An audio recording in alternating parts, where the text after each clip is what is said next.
You found the coolest place to be, the PlayStation collecting nerds, and come on, won't you sing with me? Welcome to the show. Gather round the boys and girls, collectors from around the world. Let's show the people what they need to know.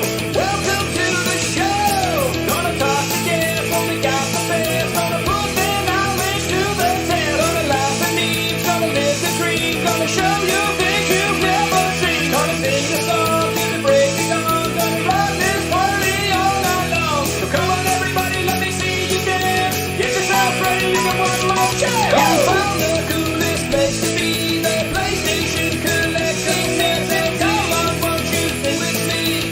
Welcome to the show. Gather round the boys and girls, collectors from around the world. Let's show the people what they need to know. Welcome to the show. Welcome to the show. Welcome to the show. Welcome to the show.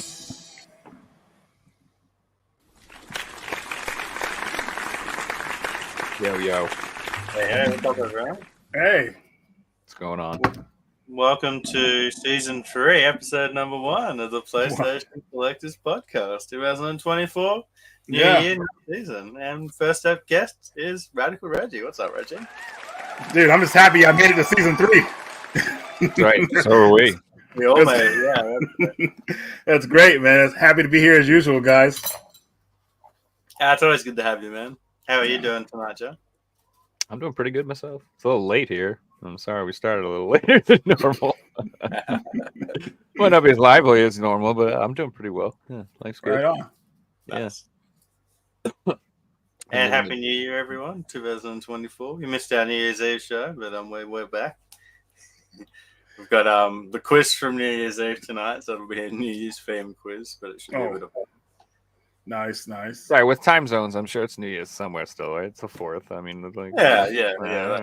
They're still celebrating. They usually some people celebrate up to a week of New Year's. Oh, so. yeah. Someone hasn't sobered up yet. It's definitely New Year's for somebody still. So, what have you guys been playing recently? Oh man, I hate to say this, but Dead by Daylight. You know, I played it today, and that game is it's like a bread and butter type game. It's like if I get bored with it, I can play that game, get my game again, and get back to work. So it's a nice game to get into and get out of. But I've also been playing Ninja Turtle Shredder's Revenge, Nice. Dimension X, the new DLC for it. It has its own story mode. That's pretty fun. So I've been playing that. Well, that's about it. And then also a new game I got called Do Not Open, which I'll talk about later during the pickups part. But those 3 games mainly. Pretty sweet. Yeah. Right.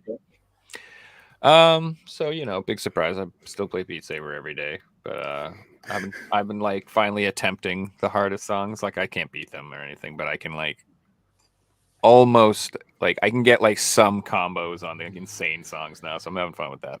And then I've been putting a lot of time back into the Binding of Isaac. I don't know what's wrong with me, but I got back into that. Yeah, dude. And I don't know if anyone's familiar with the new expansion, but some of the characters, like the new characters they added, are just, oh man, are they brutal, dude. Really? Oh god, man, I'm not having fun, dude. I think I'm like on a negative 38 win streak with one character right now. I cannot win. It's like so hard, dude, but it is, it is what it is. But yeah, I want to unlock everything and then do eating streaks on Twitch eventually once I finally unlock all 3 million trillion characters and 50,000 items and all the absurd how much stuff there is.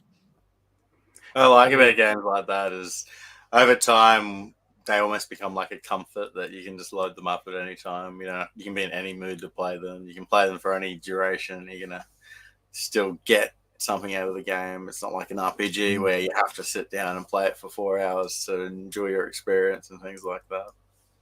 Yeah, a lot of people shit on the roguelike genre. They don't like it, they say. But if you do like it, it's pretty awesome because you can enjoy a game pretty much infinitely and have like a unique experience each time, especially with that game. There's just crazy amount of variables. An example of like a roguelike game that's really good is like there's Double Dragon Gaiden. That's a roguelike beat 'em up. Mm-hmm. Another one is Remnant Part 2. I mean, the roguelike games are something very unique, man. A lot of people need to attempt to try them out at least, there's just probably too many of them, so I think people are like just like ugh when they hear it. Almost they're like sick of it, which I get, but it doesn't mean that it's bad. Like I mean, Dead Cells is one of my favorite games ever, and that's a roguelike. Really? Oh my god, yeah, that game is another one that just kicks my ass. I got a problem. I don't like. I like games that are like it's slightly torturous. I don't know what's wrong with me. I'm like, I can't beat this piece of shit. I love it. I'm just gonna keep punishing myself for weeks until I finally beat it, and then I'm like, ugh. I don't even know if I had a good time, but that's just what I do. I don't know. Those are my I was favorite watching some of games. the Remnant Part 2 gameplay the other day. It looks really good. I haven't touched it, so I'll have to pick it up at some point for sure. Yeah, I heard that game shines as a co-op game. Like you have friends to play it with. I heard it's really fun. It's like a it's like a third-person action game, right? Basically. Yeah, it almost gave me like Gears of War vibes a little bit. The way they move around and things like that. That was cool. I'm pretty sure I own it. I don't know if I haven't played it, but I think I have it. Pretty sure.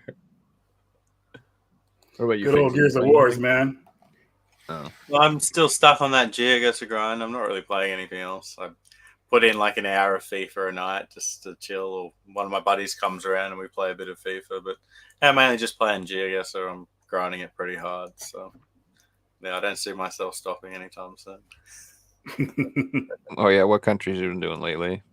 I've learned since last stream. I've learned all the provinces of the Philippines, and now I'm working on Indonesia's Kalimantan. So there's like 450 to learn. So, Well, I mean, while you're doing this, have you been like memorizing where each game shop is throughout the world and like planning some sort of like massive? well, funny you trip say around that. it? I've got a map that's all the game shops that I've visited. So maybe I should do a map of just video game shops in the world. That could be a bit of fun. That would be fun. Yeah, I don't know. GeoGuessr, yeah, no, it's not for me. Sorry. I have a memory of a goldfish, and yeah, I like things that go explode. That's not my type of games. What games are you guys looking forward to this year? You know, there hasn't been many for me so far, but two I can name right now is a fighting game called Under Night in Birth Part 2 that comes out the same day as Tekken 8. One, yeah. Did you? Oh, yeah. The sequel comes out this month on the 26th. It comes out the same day as Tekken 8, which I'm probably going to go ahead and get Under Night before Tekken 8 because Tekken 8 is $70. Yeah. And, you know, I'm like, hey, guys, and Under Night's $50. You know, I feel like, you know, it doesn't have all the DLC character type stuff. But at the same time, I can still enjoy Tekken because I can watch like the story play out online. Someone will beat the story. I get my fix like that. Then I buy the game later when it's a bit more in my price range, I would say. But Under Night, I've always felt like those are complete fighting games. Like they put enough characters on there to make it feels like it's a full game. I mean, anything that's DLC feels like it's really added on. It doesn't feel like, oh, they cut this out and then they're going to add it up later as DLC like other games do, like other fighting games do. So I feel I'm getting a complete package, so I'm excited about that. And then the other game I'm excited for is Little Nightmares Part 3. I know that's a crazy one, right, to think about. I wish it would have came out last year during October. It would have been perfect, but they're working on the game. And I feel bad because they're skipping the PS4 version. They're going to PS5, but they're putting the game on Switch still. They're putting it on Switch, though, because they got to get their Switch money, but they're skipping over PS4. You're going to see that a lot lately. I think that's the new trend going into. They're starting to do it, but I think PlayAsia is going to make a PS4 version, which I'll try to get because I like to have them all complete on one system because it's not a PS5 game. We know it's not, but you know they want to make it a PS5 game. So, but anyway, I kind of enjoy seeing less PS4 games because it gives people collecting full sets closure because the PS4 library is insane at this point. It is. You're right, man. There's so many like other like imports I want to get, like indie games that you guys got as physical. It's a fun system to collect for. I implore anybody who wants to get into collecting right now, go with the PS4. Start with PS4. You can start with PS3 too, but PS4 is just so much fun. You'll find all kind of great titles. Reggie, I just wanted to touch on Under Night in Birth. Like, if you look at the PS3 version, it's still like $40-$50. But any old Tekken game you can get for $10, you know? Right. So, yeah, it's worth getting that game day one and picking up the game that sells a lot of copies later on. Yeah, and it's like a full game, like arcade mode, story mode, endings, extras, unlockables, online play. If you can find anybody online still this to this day, I have found some people playing the PS3 version online still, but it's just you just know it's a full package, man. You can't really say that about a lot of games today, and that's to your point, Fixie. Like, yeah, that's why the game still holds value like it does.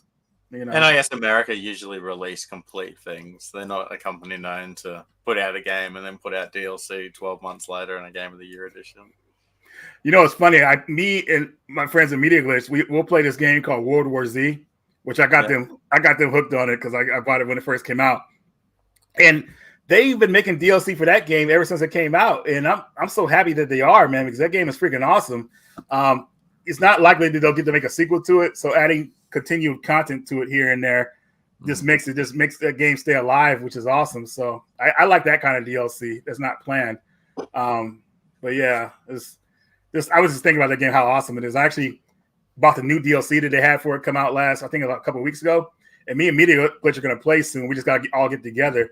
But I tried to play the DLC, man. It kicked my ass. I was like, dude, I need help. So I just put it on the side so we all can play together because I need those guys watching my back because it's brutal.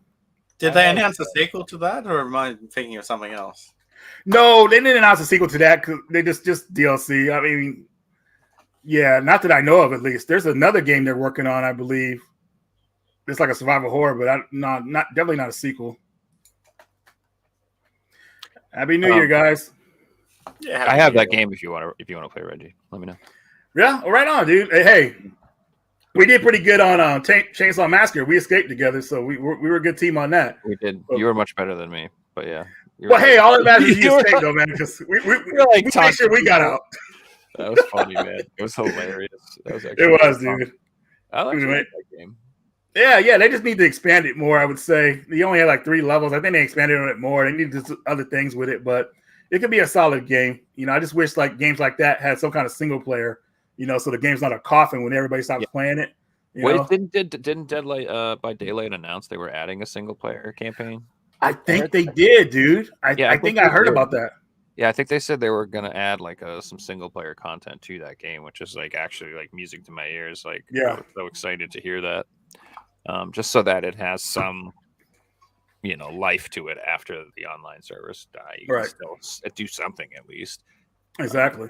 It's important because then the game's always going to be remembered as, that was that old game we played 10 years ago. Not we can still play it and have the old experience. It won't be as good, but you can still play the games, Yeah, even adding bots to that game would help it out greatly. You know what I mean? So, that means that you can still play it like without other people. You can just go through the main story or whatever like that. So, yeah. And that's what a lot of games do when game servers get dead. They fill the lobby with bots and AI and different things like that. Mm-hmm.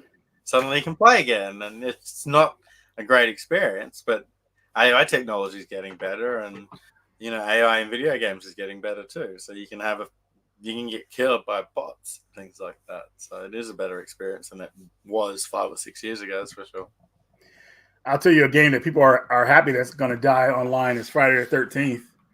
That dies later at the end of this year. That died last year, didn't it? Well, no, they announced that they were going to continue support for it. The ending support was going to be into 2024. And a lot of people were happy because when you go and play that game online now, it's like everybody's cheating. Like you think you're trying to escape with somebody and they lead you right to Jason. They're working with him and stuff like that. It's like it's like, dude, this game is so like not fun. Like they made characters like able to shoot each other. I remember one time I thought I was teaming up with these people and the guy grabbed a shotgun. I said, hey, there's a shotgun in there. And he's like, yeah, great. And we were walking in the middle of the street and he shot me in the back. I was like, why'd you do that? He's like, I don't know, man. I don't know. And I was like, oh gosh, these players, horrible. So we're like in a party with Jason going, all right, we're going to corner him in this room. Right. It's insane. That game was fun for a while, man, but people found a way to make it unfun, cheating. And it's like, dude, forget it. And then the studio who made it, which is called Gun something, they're the ones that made Chainsaw Massacre. So luckily they found a way around that cheating in this game. But still, they got to get that game more like online play. I would say a reason for people to come back and play it. I would say because it got dead. Chainsaw Massacre was dead for a minute too.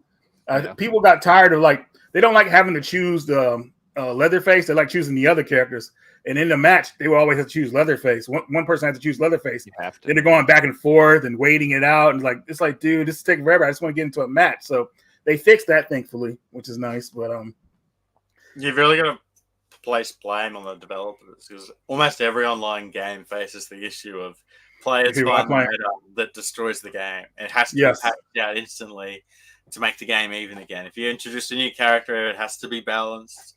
A new weapon, it has to be balanced. You can never introduce something that becomes the meta because everyone will use it and it ruins the game. So, like, you know, there's every game out there features these issues. I'm sure everyone listening has played an online game that has had an update at some point where a certain thing became OP and you started using it and having fun. And then, you know, a few days later, it gets patched out. But obviously, Friday the 13th developers just didn't care at one point and stopped updating it, and the player base died, and then, you know, the game's dying and it's got a death point. So it's pretty sad. They didn't expect it to blow up like it did because the Friday the 13th game was supposed to be another game before they got the license to it. It's going to be the same game, but it was their own IP before they got Friday the 13th. I forgot what it was called, but it had the same premise. And there's a killer trying to kill these campers or whatever like that. You try to get away. So I think they got kind of overwhelmed, but still, that's not an excuse, you know, for what happened, man. You know, you got to, I don't know. You looking forward to the Killer Clowns game that's coming up? I am, man, because that series is something that should have got a sequel years ago. Killer Clowns from Outer Space. That thing that's a cult classic. You want a movie, the actual film, to get a sequel to? They were working on it. You know, I never forget John Vernon, man. Like, what you gonna do with those pies, boys? And you know, obviously they it killed them. But yeah, that movie has so many funny scenes to it, man. It's just like, yeah, just the longest shower ever happened in that movie. Dude, I know, right? And then 45 minutes goes by, and then they cut back, and she's like getting out of the shower. I'm like, oh my god, what the heck? Like, there's a lot of epic parts of that movie. I would, you know, it'd be nice to get a good sequel, but I don't know if we'll get a good sequel. Well, if Netflix picked it up, you know, it'd probably be pretty good because Netflix is pretty good at doing sequels or finishing off series. Cool. Like an actual series, that'd be cool. A TV show, yeah, I could see that happen. Maybe like a limited show or an ongoing TV show. No, like 1 season, 2 seasons, 1 season, like that. Yeah, something similar to like how much story could there possibly Twisted be? Metal or something. Actually, like Day of the Dead, like how that got like a 1 season.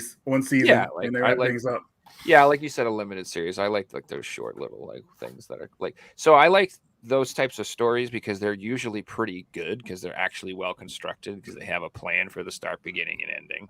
It's like, you know, they're like, this is going to be like these 5-6 episodes, and then that's it. It's a full, complete story.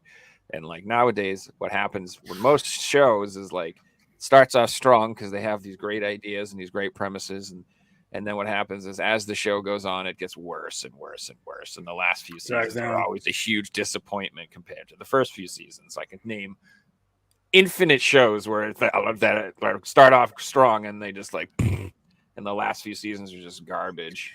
I try to think of shows that didn't happen that way. Yeah. 4 to 5 seasons is long enough, but what happens is that they want to milk it because they're making money on it.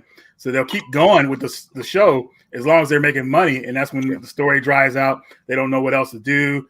I mean, yeah. Then they blame it on the viewership. Like, oh, you guys weren't watching the show. That's why we canceled it, or whatever like that. Or that's why it was too. Yeah, all kind of excuses. But yeah, 4 to 5 seasons is enough. Mm-hmm. I mean, a good example of that was Breaking Bad. If you guys have seen that, that was 5-ish seasons, and it was perfect. You know, it played its course, and they moved on to something else. Well, then you look at a show like How I Met Your Mother that was great after 5 or 6 seasons, and then it just dragged on. And by the 10th season, everyone recalls it as a terrible season, you know, because it's like they don't know what to do. Like, oh, we need to finish. Let's just wrap up the whole season in like 5 episodes. And did you watch any of like the latest Walking Dead? Oh. Dude, I stopped watching The Walking Dead a little bit right around the time they met Negan. I was like, I think I'm good on this, man, because I just felt like it just. The Negan stuff was all right, but then it was, but I kind of felt like I was losing it after that because it's too long. They need to move the episodes on. Like the second season was the weirdest season to me, and And then after that, I just felt like the prison thing dragged on too long. They need to condense it and finish off a story arc in one season so you can move on to the next thing. They were trying to mix it up and add other stuff to it, and they made it too long and weird. So I stopped watching around the time Negan had them going around in circles, and then they had a cliffhanger. Then the season finale. I mean, the season beginning of what happened. I stopped watching around that. And Mario, the $20 donation. Thanks, Mario. Mario said, I want to Killer Clown's Texas Chainsaw game, but it's based off the Goonies.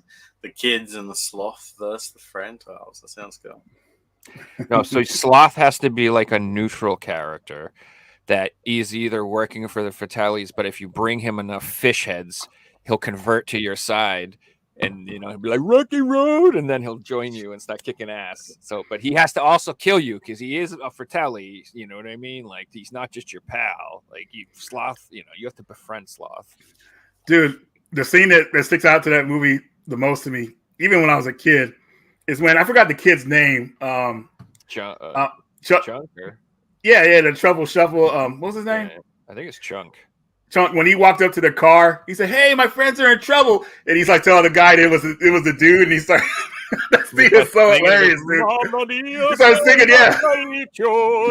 But you look at his face, how terrified he was when he saw that it was a guy, and the guy was like kind of laughing, singing at him. I'll never forget that, man. It was so funny. I love when he tells the story about after he makes everyone puke, and he just goes, "Hey, Mom, I'm really starting to like this kid." I love how he says it. It's so good, dude. There's a million parts of that. It's so good. Movie's classic. I love The Goonies. It's like one of my favorites of all time. Music is incredible too. Like just Goonies are Cyndi Lauper. Yeah, that video was really cool too. But I love like when they're in the cave, that the music, yeah. Like all the little background and the ambient. You know what was crazy, bro, in that movie? When I look at it now, man, the older brother, those guys that were picking on the older brother in the car and they grabbed his bike, that's like attempted murder today, man. Like what they did to him, like you see how high he flew over that hill? It's like, dude, that was Josh Brolin. Movies like in the 90s that you were plot points that you're like, hang on, that happened. That was legal. Yeah, like the whole thing.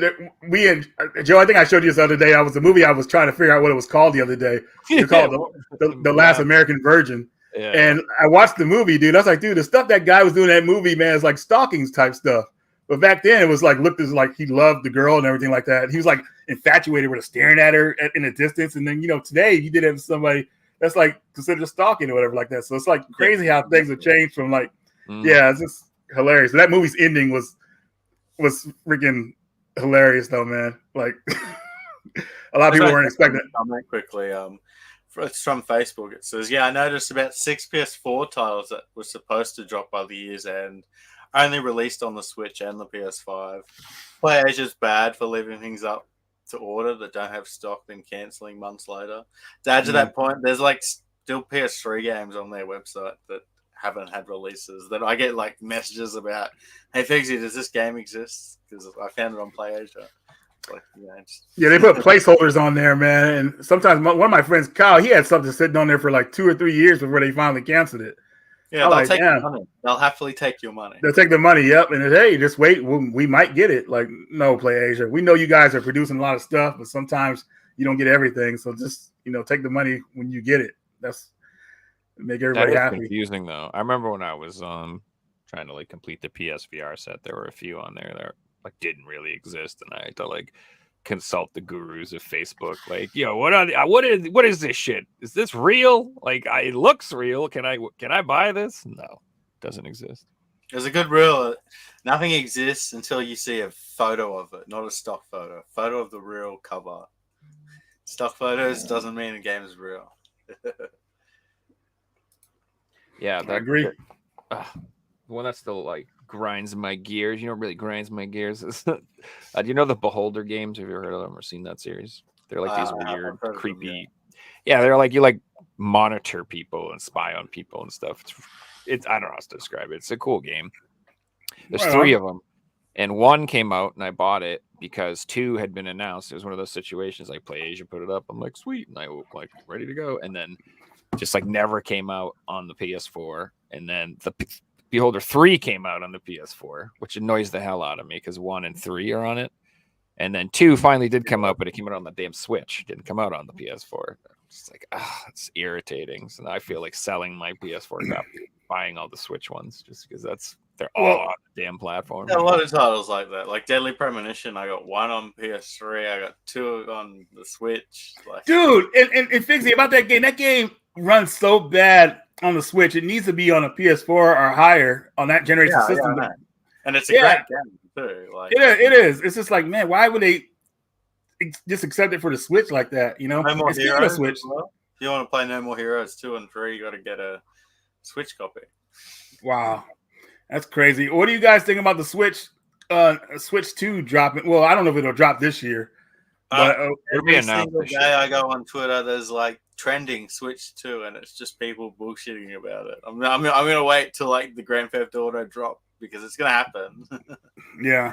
I feel like with the Switch 2, man, I feel like I'm just hoping that's backwards compatibility. That's all I care about at this point, because it'll give developers a way to like make certain older games better if it's backwards compatible, like, upgrade or whatever like that. So yeah, not just that, it'll make the Switch more affordable because suddenly it's not a $700 console. It's a $700 console that you can sell your console you've already got for $350 for. And wait, $700? Is that how much it is? I'm just using rhetorical. Oh, got it. Okay.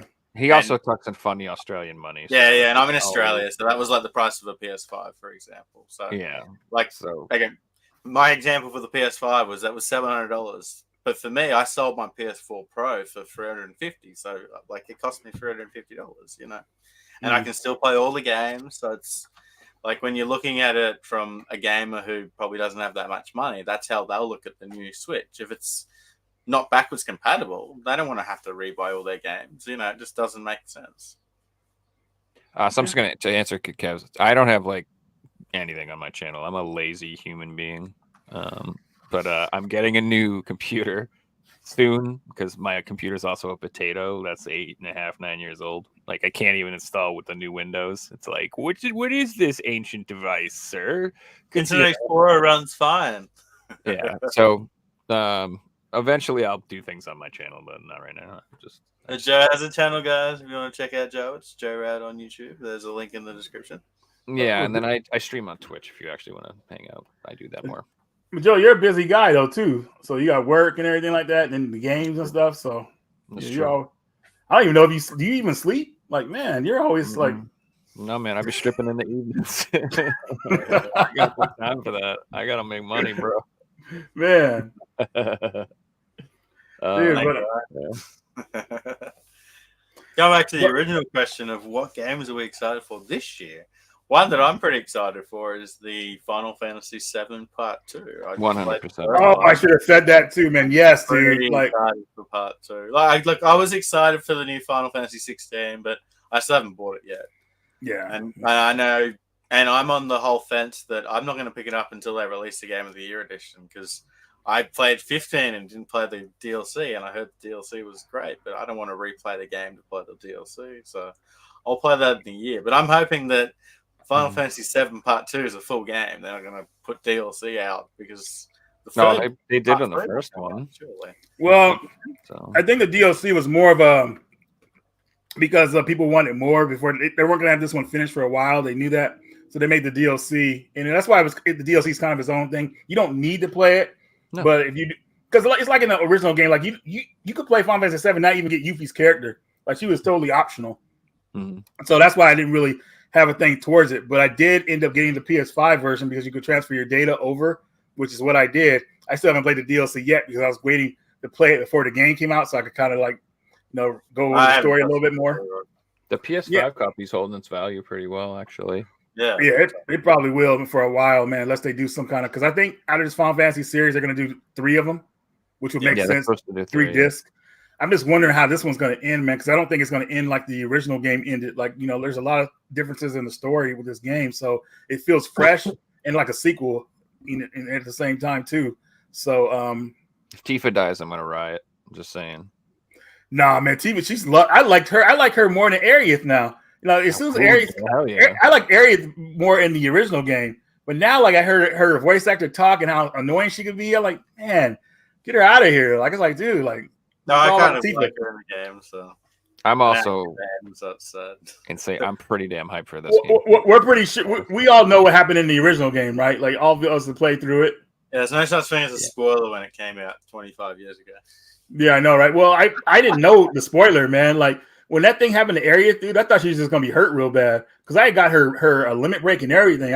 She was one of my main characters, so I thought I was gonna get her back later, and then it started to hit me as I played through the game. The second disc, I was like, man, she's not coming back, and it started to hurt me a bit, man. I was like, damn.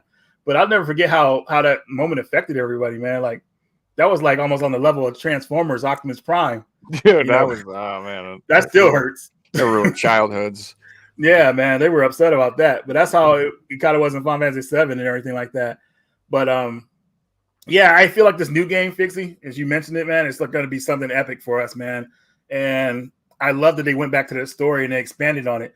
Like in the first original game, you weren't in Midgard very long, so you weren't able to see the different sectors.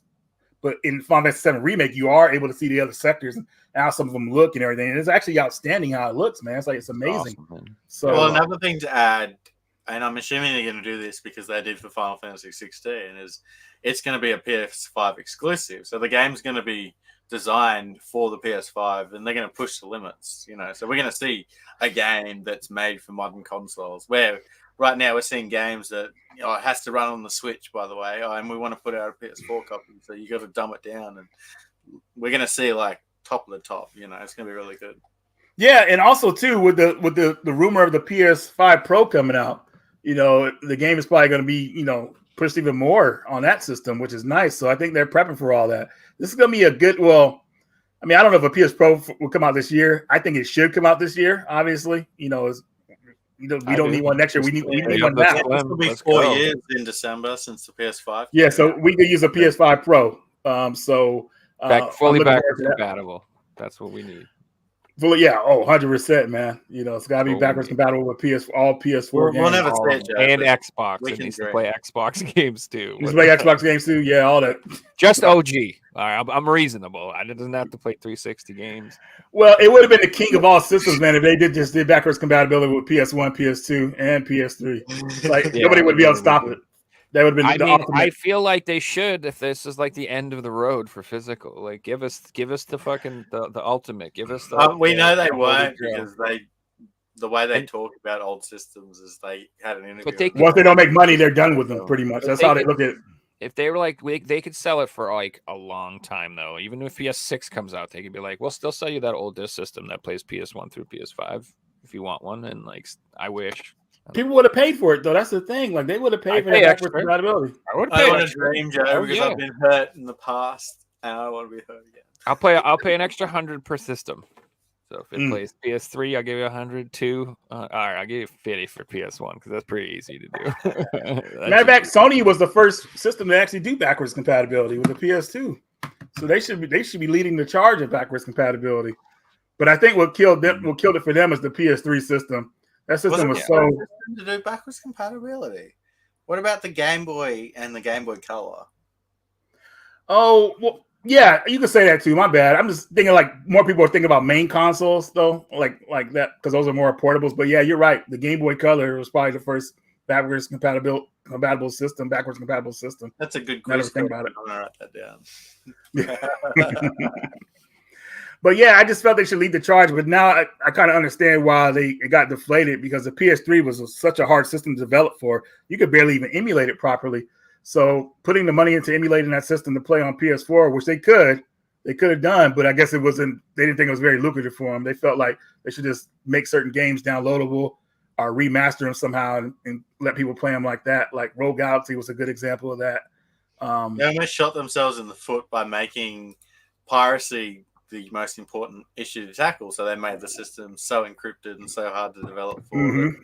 Suddenly, when they want to replicate these systems themselves, it's going to cost way too much money, and it just doesn't make sense. So, how'd that work out? The main reason behind not getting backwards compatibility. So, however, I think if they did just PS1 and 2, it would be a lot cheaper than trying to incorporate the 3. That's fine. That would have been acceptable. I mean, I'd be happy with that. Yeah. a couple other games I'm looking forward to. So I'm looking forward to the new the Euden Chronicle game, the one that's like the new. Oh, the Suikoden, by the Suikoden or Suikoden, however you Yeah. pronounce it. I'm looking Yeah, that forward looks to the really good.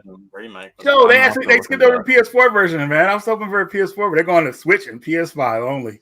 For Really? that game. That Yeah. sucks because I have the prequel on PS4. Well, Play Asia might do the PS4 copy, so maybe we'll keep an eye out for that. I'll one. get it. I'll pick that up then. I'm also looking forward to the Unicorn Overlord. You seen that one? That's like the new Vanillaware game. It's like a Mm-mm. Oh strategy yeah, that looks RPG. good. Like the new Dragon's Crown Odin Sphere type. Yeah, it's like a strategy RPG with the amazing graphics that they have, and it looks. Oh, pretty that same people did the good. 21 Sentinels game. Yeah, Yeah, it looks Makes insane. sense. It's not the most badass name I've ever heard, but it still looks pretty awesome. Right And on. gosh, what else I'm looking? Oh, and then if I think it's coming out this year, I'm hoping it is. I'm actually really looking forward to the Dragon Quest 3 remake. Have you seen that? Like it's like Mm-mm. Dragon. Yeah, so it's Dragon Warrior 3 in the United States, Dragon Quest 3. They remaking that, and it has like a Octopath Traveler like just paint, coat of paint on it. Looks like they updated the graphics like that, kind of like they did with the new Star Ocean remake they did. Oh, Star Ocean remake. I'm still playing it, dude. I got like 90 hours in. How many you mean, first playthrough or your second playthrough? It's my like 8th playthrough, to be honest with you, because they made the game where you could replay it and unlock more endings. So Yeah. I almost got all 99 endings unlocked, dude. Like I'm going all out. That's sick, dude. Well, that's good, man. I mean, you love it and get to enjoy it. That's pretty awesome. Mhm. I more or less think in 2024 is going to be my year where I go back and play all these games that I like missed because there's just so many games coming out. I could probably name 10 RPGs that I haven't started yet that I really want to dive into. So looking forward to it. It should be a good year. Or is it more like newer RPGs for you, or like some older ones on older systems that you're Yeah, trying to like I played a lot last year, but so many games came out that I want to play through, like Baldur's Gate 3, Final Fantasy 16, Star Ocean. That's 300 hours right there. That's probably going to take me 3 months to play through because I play through multiple. Like I still play my daily games when I'm playing through these games, so I'm not pumping them out in a couple of weeks or anything. I want to play. There's still old Pokemon games I haven't finished or haven't started. I want to return to and things like that. And my list is growing by the year. That's for sure. Is Pokemon Go still a thing? It is. Yeah. It is where people go out and hunt with their phone. There's And still find events Pokemon. around the world for Pokemon Go. It's its own Wow. community, and it makes a lot of money too. So Really? Yeah. Wow. I actually did start Final Fantasy 16 recently because of the hype. I picked it up it was like on sale during one of the sales or whatever. And have you tried it at all, Reggie? Have you played it at all, Figsy? Did you play the demo? No, my Joel God. actually played it, and he liked it a lot. He said it was a great experience. So, but for me, I was kind of more tuned for Final Fantasy 7 Part 2, so I didn't play 16 at all. I got to play that one first. I've watched gameplay. It looks amazing. But I knew that I won't have the time to play it. So. Dude, that's all I gotta say. Like, I played the first hour and a half of it, and it is just the longest cinematic of my life. It just goes on and on and on and on and on. It was just this. I like story, dude. It's fun, but oh my god, you don't play for like an hour. Like you get to watch like a 20-minute movie, and then they're like, "This is how you move. This is how you swing your sword." And then you get to watch another 30-minute movie, and you're like, "Oh my freaking god, dude!" Like it's just like it is the slowest start to a game that I've experienced. That's where you need 6 hours to do that, and you almost have to go into it like you're watching a movie for the first couple. Dude, you just sit there and watch, and like I think I've ruined my brain, dudes, because I'm addicted to the shmups. I'm addicted to the games where you just like, all right, let's go. Wow. Freaking move, dodge bullets, dude. Just freaking like I don't have any patience for this shit. I'm like I need that like adrenaline rush. So it's so hard for me to be like, all right, I'm gonna play a game. I'm gonna be entertained and sit there and just be like, yeah. For a long time, for a little while, I don't mind cutscenes. I love cutscenes and story, but dude, I'm telling you, it's a lot. And you can't skip them? You can.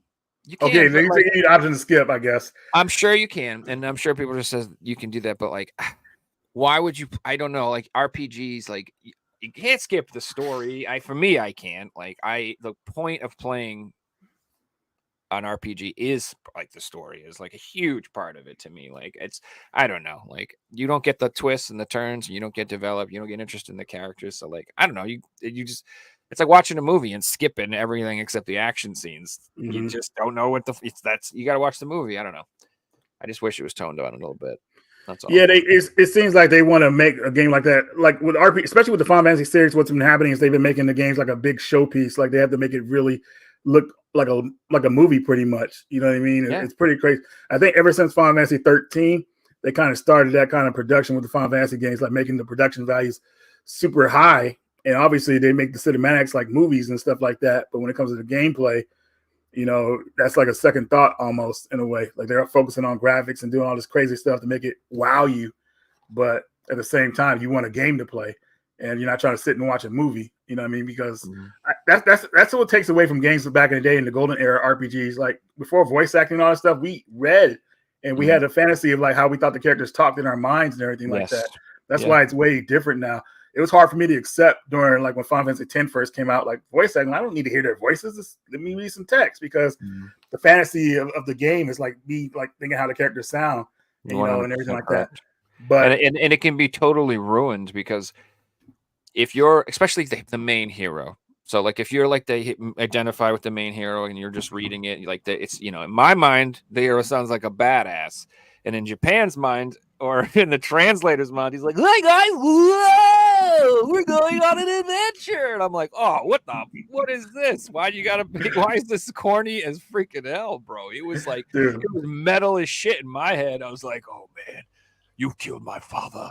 And my name it's like, dude, that line between having a silent protagonist can be great, but it can also be a bad thing, and then having a protagonist that talks can ruin the experience. So it's a fine line. Like the Zelda games, the protagonist doesn't talk, right? It's just everyone else. I can't recall Link talking. No, yeah, that freaking thing that goes, "Hey, the only thing you'll get from Link is like a grunt or a yell if he falls or something silly like that, you know.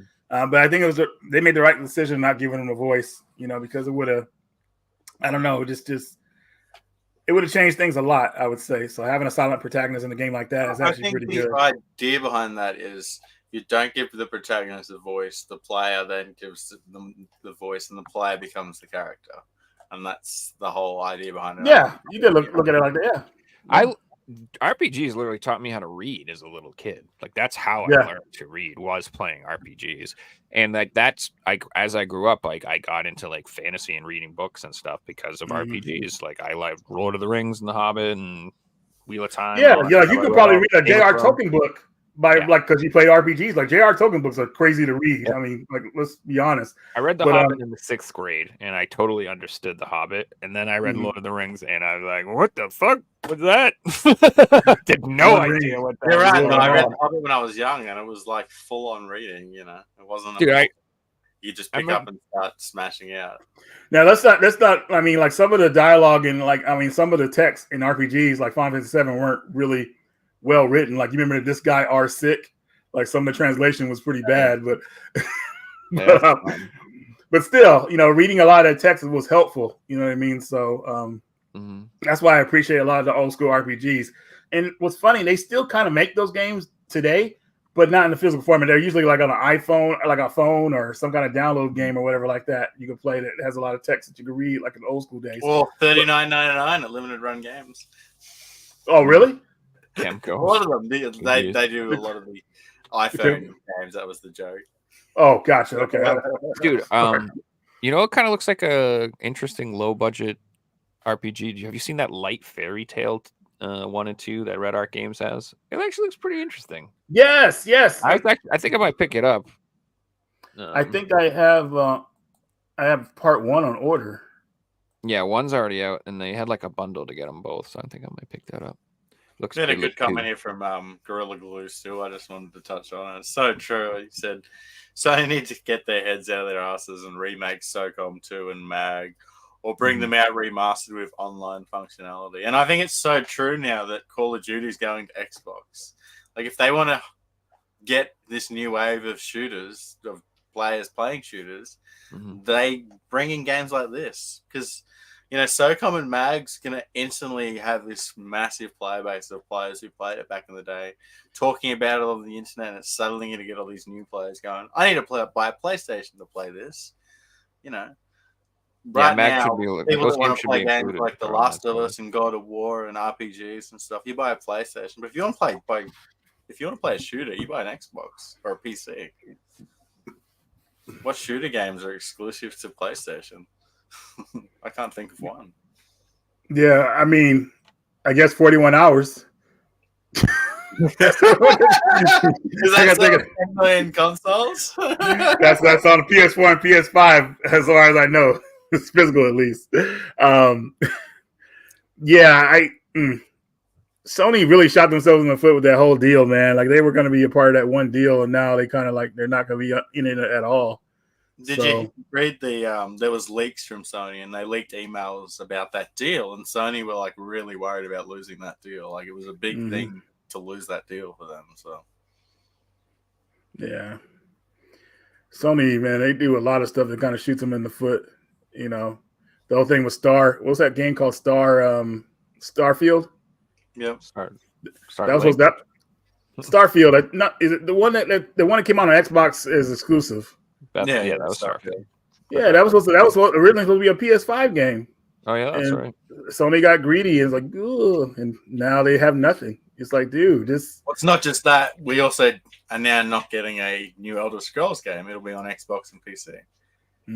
Like, imagine going back to 2013 and telling someone playing Skyrim for the first time, oh, by the way, you'll never play the new one on PlayStation. Doesn't make sense back then because actually it might have a little bit because the game was a bit broken on PS3, bad example. But, like I played it on the PS3. I had an amazing experience back in 2011, 2012. So it's crazy to think that these companies are willing to just lose IPs like that and not fight for them. Yeah.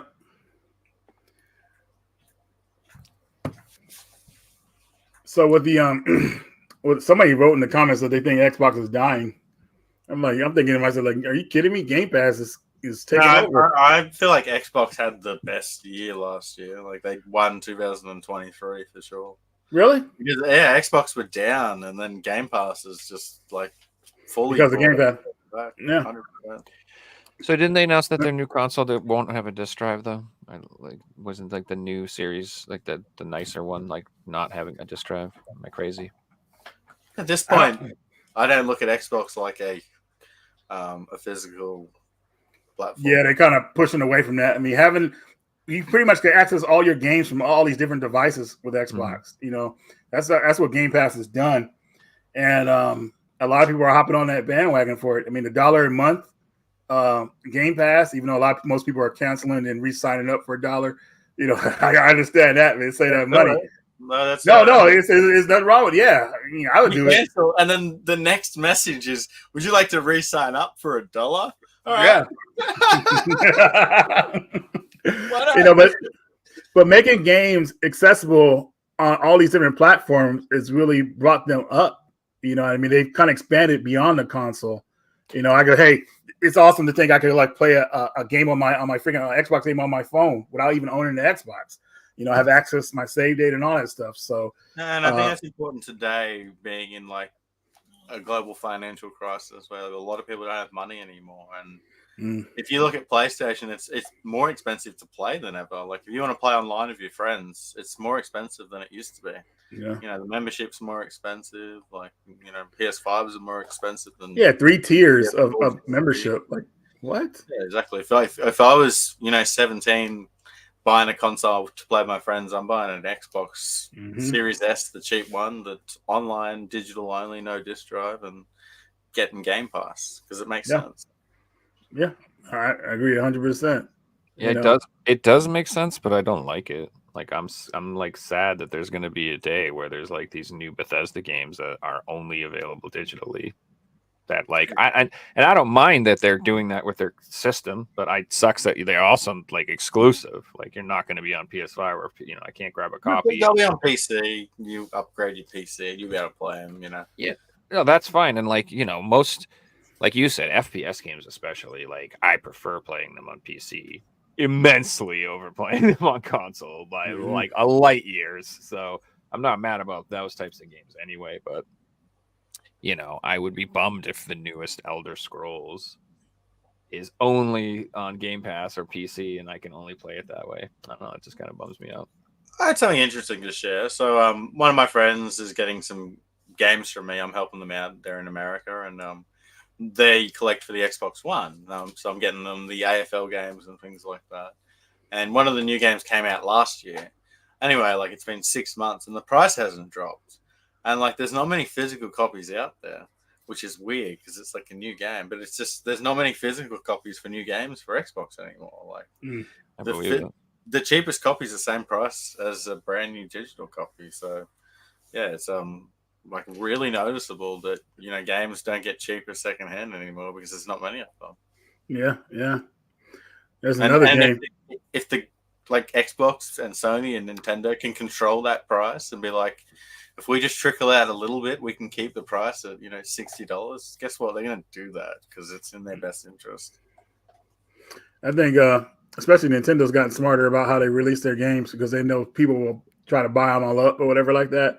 So, like what happened with Metroid Dread, the collector's edition, they put out a few copies of it, let it sell out, and saw people trying to resell it. Then they brought out a few more to let regular people want to get the regular copy of it. So, because a lot of resellers were just buying them up and trying to resell them. So they saw how they did that. So they would just put out a little bit, and then they put out a little bit more for people. Let the scalpers fill up their houses with these damn things and not be able to sell them. Sounds good to me. Like the Mario 3D All Stars pack where people would buy. Yeah, you remember that, dude? Like, dude, I was like, come on. I think people did that with the PS Portal that just came out. I saw people who bought like 50 of those things, and I'm like, I can't see that being super high demand where you're just going to fly through 50 PS Portals and make a ton of bank. Like, I see you selling them at a loss sooner than later. They'll go on sale before you can sell them all for cheaper than you paid. This is sounding like the PS Vita where it might be worth holding for 10 years. Everybody's trying to make a quick buck, it seems, when it comes to reselling. So I'm like, geez, man. I mean, that's true, though. Like, that is how it works. Well, Fixie, I believe in, like, letting stuff just earn its value instead of people making the value for it. Trying to buy it all up, That's like somebody buying a whole bunch of copies of a game and then trying to, like, increase the price or whatever like that. It's like, dude, come on, just let that game earn its own value, and then it'll truly be worth something. You know what I mean? But a lot of people just try. Talking about my Elder Scrolls expansion, 50 copies that I have. Dude, I got my online copy right here, man, ready to go, man. I think you're awesome for having that. Dude, I got you. That's like Bitcoin. I got you in on the ground floor. I gave you what that thing's gonna be worth. Just you wait. You gotta get that thing graded now. Sooner rather than later. Hey, one thing I want to mention that I've seen on the internet lately, what's going on with this whole like cup craze? Since when did buying a plastic cup become like a thing that people slept outside of shops for? Am I going crazy, or is that something happened with that going on in the world? Like, yeah, these new trends that I've been seeing is like these girls going after drink cups, and it's this new thing. Have you guys not seen it? I have not. The only thing I've seen really going on online is like the whole political thing, and then the freaking somebody acting crazy on camera that they call Karen, doing crazy stuff. It's funny. It's like, dude, what is going on in the world? Can you believe that? I don't know, the Karen videos are all fake. So I'm starting to think that a lot of them are, man. Like this is like some of these people just want attention. Isn't crazy how people they'll do anything for attention. Like, man, just to get a couple of views, man, they get that adrenaline. It's like, dude, make people act a fool. I'm like, come on now. Well, remember back in the day, videos used to be like, they would start and you'd always miss part and it'd be weird angles because it's always real. Like they filmed halfway through or something. These days, you get the full story from the start to the end. Like, fuck off. Man, it's so weird. It's so weird times. But 2024, man. I mean, it's here. We talked about some of the games that we're looking forward to playing, some of the games we played already, Anything else you guys looking forward to this year? Like any New Year's? Well, I guess what we say New Year's was. Well, we say that before New Year's, but I don't know. Just lots gonna. I think this is gonna be a good. Well, I say that I'm hoping this is gonna be a good year, especially for gaming. I'm waiting on a lot of cool games to come out. Like, you guys ever played the Dark Anthologies? I've had them. I haven't played them. I've looked into them. They look pretty cool. Yeah, so they're like Until Dawn. If you play those games like that, we were supposed to get one last year, but they delayed it to earlier this year because they're starting a new season. But I look forward to those games. I have a feeling that game's going to get delayed to this October though. So, Reggie, I wanted to bring up a little bit of a sour note, I guess, in terms of what I think of 2024 is. I think collecting physical media is going to become less and less of a thing. Like just this week alone, Best Buy stores were like cleaning out all their physical media, and those photos being shared of shelves being completely empty. I can see that happening more and more in places like JB Hi-Fi in Australia and Big W. Well, as far as physical media, I think DVD and Blu-ray, if anything, will probably be the first to go, but I don't think we have anything to worry about anytime soon because Amazon will take over when it comes to physical media for that type of stuff. Best Buy was hanging on by a thread by making exclusive versions of the same movies, and that's what they were making off of. But that kind of fell through for them. But as far as physical media dying out, man, I mean, I don't think we have to worry about. Obviously, we're not going to see any 8K Blu-rays or whatever like that. 8K will be digital only, I would say. But as far as gaming, I feel like the physical collector is strong enough to where these companies will still think they have to do some kind of physical media, even though they cheat us on the media where day one patches and stuff like that. So even what I'm trying to say is like, I think the next generation is going to be physical, at least for PlayStation it is, and obviously Nintendo. Do you think that the physical media will still be sold in like brick and mortar shops, or it would just be all like Amazon, or you buy it from this website, you buy it from here, and they're cutting out the middleman? I mean, the middleman, they're definitely trying to cut out the middleman. I feel like it'll probably won't be more online, I would think, because like, there's no real, what am I trying to say here? It's just like when it comes to those shops, man, it's just not, I don't know, very lucrative for them, I would say. You know what I mean? Nobody's going. Hey, I can name you more video game shops that are online than brick and mortar stores. 100%. Yeah. Yeah, 100%, man. I mean, I buy most of my stuff when it comes to new stuff on Amazon. I want my stuff delivered to me. I don't want to go out to a store. I love when I get that knock on the door and say, hey, Mr. Williams, here's your new game. Well, they don't say that, but you know what I'm saying. Like, it's delivered. Oh, my God, damn. I mean, you get service like that, man. You got a little bit of money, I guess. A cupcake with a candle in it. And they're like, yeah, really. I mean, it's just so. I mean, maybe I have the whole COVID thing to think because of this. Because I used to like going out game hunting all the time, which I still do somewhat, but not like I used to. It's just that a lot of these gaming stores live next to me. They don't really have anything anymore. Everything is online. Unless you go to a convention where you have multiple sellers at these shows that you can go to different ones. You can find different stuff. But as far as like local stores, where you take $30 out and come home with a bag full of video games. Oh gosh, those days were so great, man. It's thinking about them just warms my heart. But those days, unfortunately, are a thing of the past because everybody wants to get in on it, But yeah, as far as it's going back to the whole thing, I just feel like those stores are not gonna really have anything going on, man, because everything is you can go to online stores and find the best deal. You got to think about it like this: we're looking for the best deals.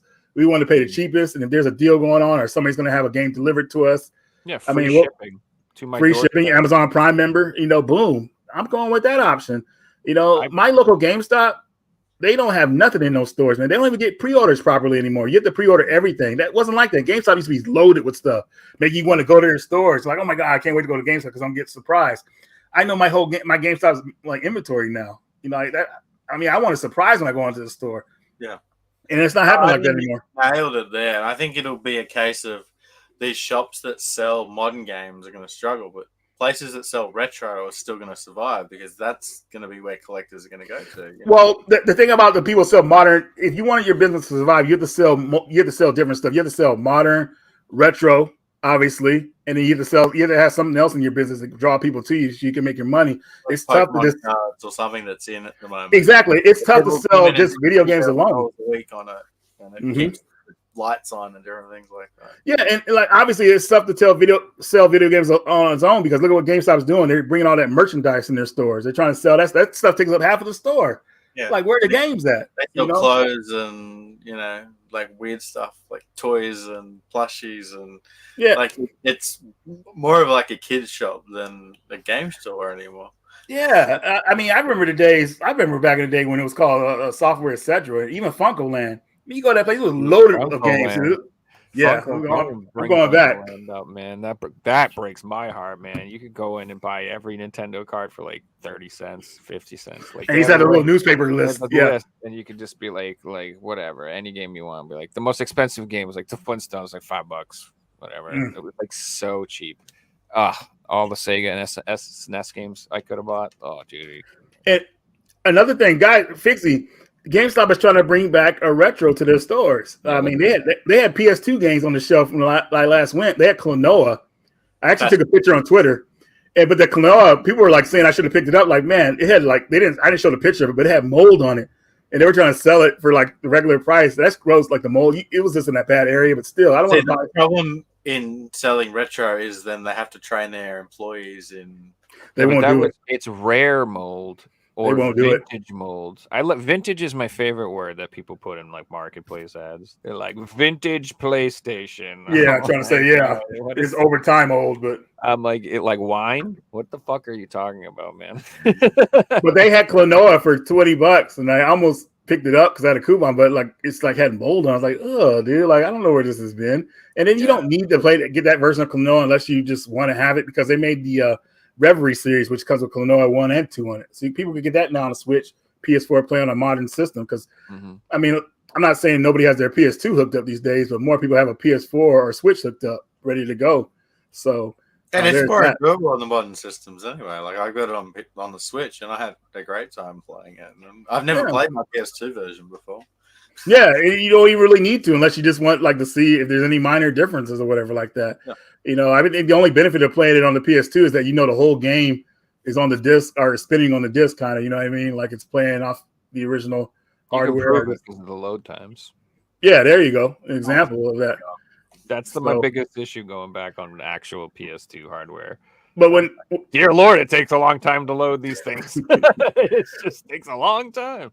But it kind of shows you guys that when things get rough, a lot of these companies like GameStop, they go back to old school and say, hey, let's bring up our retro inventory, see if we get some sales off of that stuff. They be holding that stuff for bad times, I think. So, and is it going to work for them?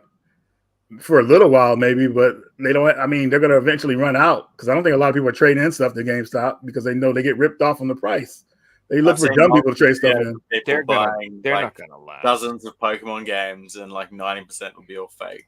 Yeah, going back to the fake, people traded in repro games. I saw a video years ago. This guy traded in some repro games, he filmed it. He wanted to see the GameStop employees would take it. They took it with ease. Like, this game's worth this much. Now, the highest value you could get for a rare game was $30. So if it's like a $300 game or $200, whatever like that, they're only going to give you $30 store credit for it or whatever like that. So he traded in a bunch of stuff. He's still making what's the fake game cost you? $5?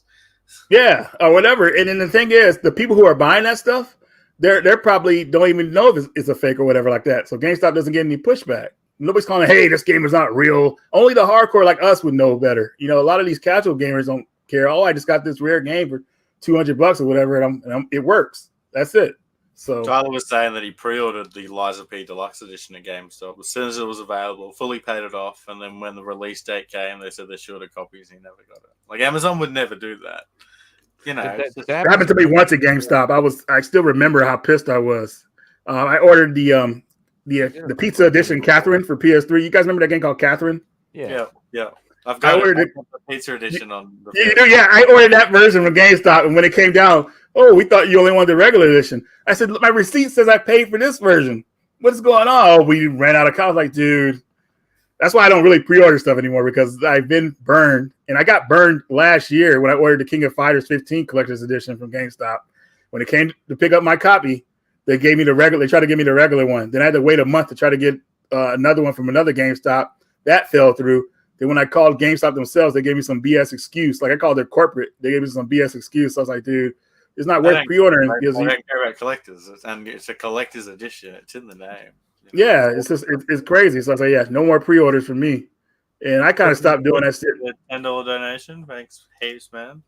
Said, cheers, gentlemen. As a Switch collector, I am glad I'm now in because with all the limited print games, it's going to be impossible in the future for peeps to get what they want. And it's definitely true. For PS4, PS5, the Switch, unless you're collecting from day one, it's practically impossible to get a full set. The Vita as well. If you don't have a full Vita set, you're not getting one today unless you're paying 3-4 times what the games are worth, and it's just there's no point in that. There's no fun in that, yeah. Unless you can still go back and collect a full Wii set or a full 360 set or a full PS3 set, and it's not going to cost you thousands of dollars because these games don't have 200 low print games that are all sold at $40 a pop, and there's only 2,000 copies, etc. If the new Switch is fully backwards compatible with the old Switch too, dear Lord. The games will just prices will go up even more. Exactly. No matter what, even if it's not, let's say it's not compatible at all, those games will still be insanely valuable. The Switch is just a monster. It's insane. Yeah. Some of the games already are absurdly expensive. Do you guys think it's going to be so many people reselling Switch games or hoarding low print games that will just maintain their prices because there's that many. I want the Messenger. I don't think I'm ever going to own that game. It's just so expensive. I'm like, and it's like $5 digitally. I'm like, all right, you got me.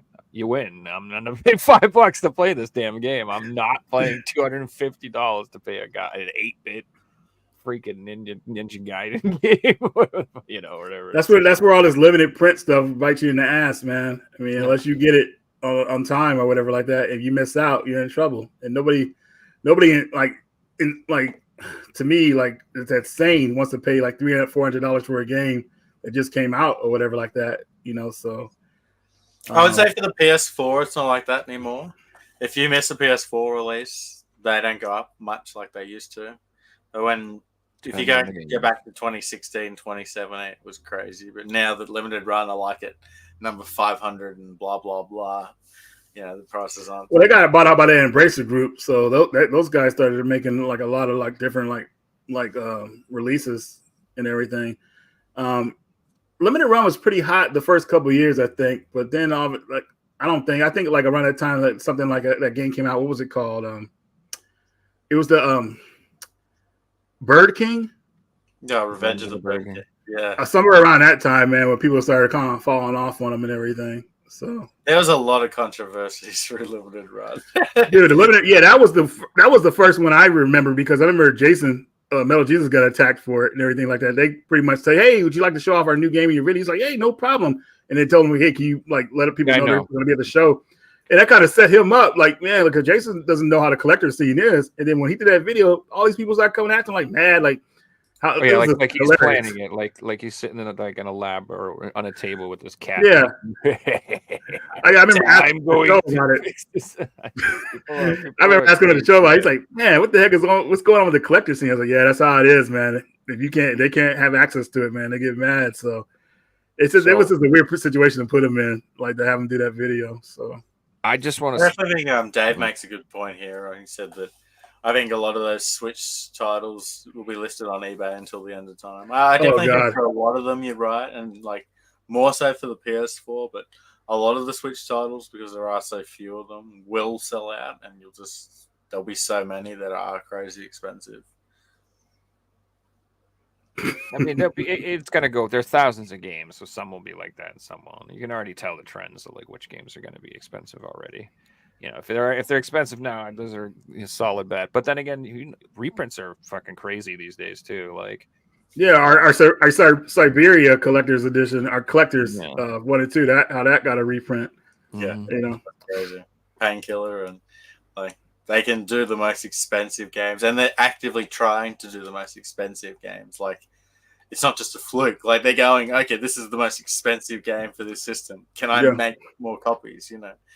Or what's in high demand? Or usually if it's whatever like that. Well, go ahead. Oh, go ahead. Well, no, I was just one of the things I just wanted to say are like you're like physical media is dying and it's all going to go to like Amazon and stuff like that. I really do feel like there's just going to be few companies that like really take over. Like I think PlayAsia will make it because as long as Japan's Yes. doing it, PlayAsia is going to be doing fine. And Yep.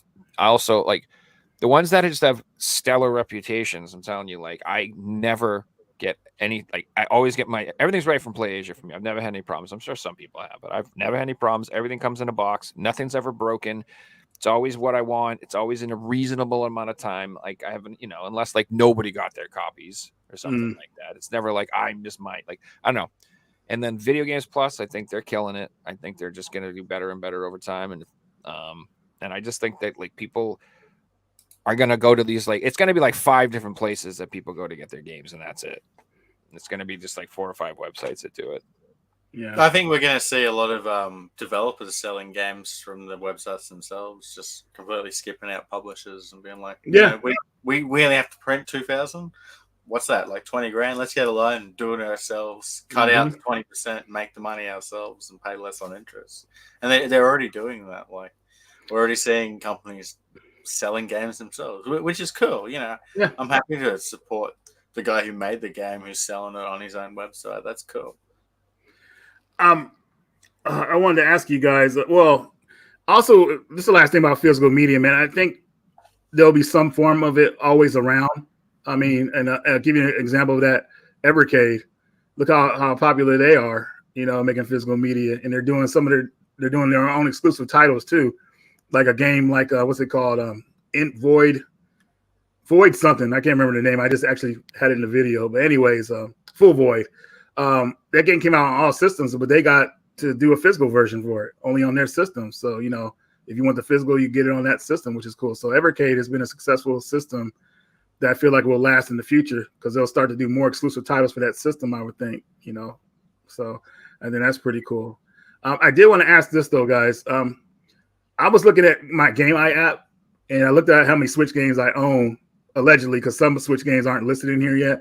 But it says I have 285 Switch games. Do you guys know how many Switch games you guys own? Like, do you have an inventory list of how many games you own on that system? Oh, yeah, I do. Give me a second. I thought 400 or something. I swear I thought I was close to 200, but I have like almost 300, which is insane. And I've gone through and I sold everything that I owned on the PS4. So everything on my Switch collection's a Nintendo exclusive. I've got 75. Smart. That's exclusive. I get the games on both systems because I feel people don't know I play my Switch only as a portable. I don't play as a console. So that's one reason I like having the portability of playing the games on the go. Yeah. But if I ever did sell a version of the game, it would be the Switch version. That one would probably keep the most value because the Switch is a hybrid system, console. Yeah, I guess that was part of it too. I'm like, I got 2 copies of this game. This one's worth like double. Why don't I sell it? Because it makes exactly. sense. But when I do that, it's usually for a game that goes for like maybe $30 a piece. Like I'm not doing it on like AAA titles that are $60. Like buy a Switch copy no way, dude. Like when Star Ocean came out, people were asking me like, am I going to buy it on Switch too? Like heck no. I'm only going to play that game on the PS4. Code on it anyway too. Why would you? Yeah, part of the game. Yeah, because it was a 2-disc game, so I guess the Switch. Well, the Switch could have did it, but those bigger carts are expensive or whatever like that, so they don't want to do it. So annoying. But yeah, screw them. Then I'm not buying it. I would have. I probably waited for a sale, but I would have got it on both. But I'm not going to buy anything with it. I'm going to tell people when I do it because I'm doing a review on that game. I'm going to tell people probably to avoid the Switch version unless they really care about that. But I feel like most of my audience does care. The new Contra. It's looking good. Yes, the PS5 copy, and I think there's a PS. Is there a PS4 copy? No, Xbox. There's an Xbox's PS5 copy that actually has the content on the damn disc, and the Switch is getting a box and a code. Wait, it's already been announced it's going to get a physical. I thought they were just doing code in the box. Excuse me. What's up? What do you mean? I didn't know they were doing it. You talking about the new one that hasn't come out yet? Yeah, the new one they announced. I didn't know it was already announced as a physical. I thought it was just announced as digital. No, it's coming out in PAL, and they have a PS5 and a Xbox copy, and it's on the. But no PS4. No, I'm not yet. That not announced. Maybe Japan. Yeah, they probably Maybe LRG will do it or something. They've been doing lots of Konami stuff, so maybe they'll do it. Maybe in Japan we'll see it. Who knows? Well, you know what they should have did as a physical? They need to get Contra Rebirth on a disc. Yeah, that's a damn. They need to get hardcore the PS3 one, Mm. the anime one. That one needs to be put on. That game is probably the best Contra game I ever played. Like that, play the Rising mode in that game is just insane. But that's one of those games that's kind of forgotten about because it only came out as digital. But hopefully somebody will remember it. I know. How cool would that have been on that Contra collection? Yeah, that it would would've have been- made that collection like so And much. then people would like discover it and be like, "This game, guys, have you ever played Yeah. this game?" Yeah, and it's online. It's the only Contra game I know that's online. So yeah. I got a question for you guys. Do you guys like to play the Figsy quiz? Yes. Let's I'm go. excited. Let's do it. Happy New Year's.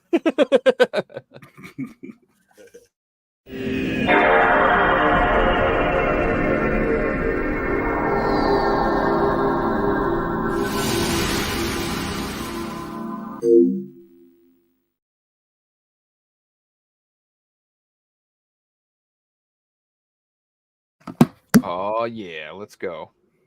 Contra 4 on the You know DS what, is since really I've good, actually. Get I this like that. quiz up, so I'm just refreshing myself on the on the quiz.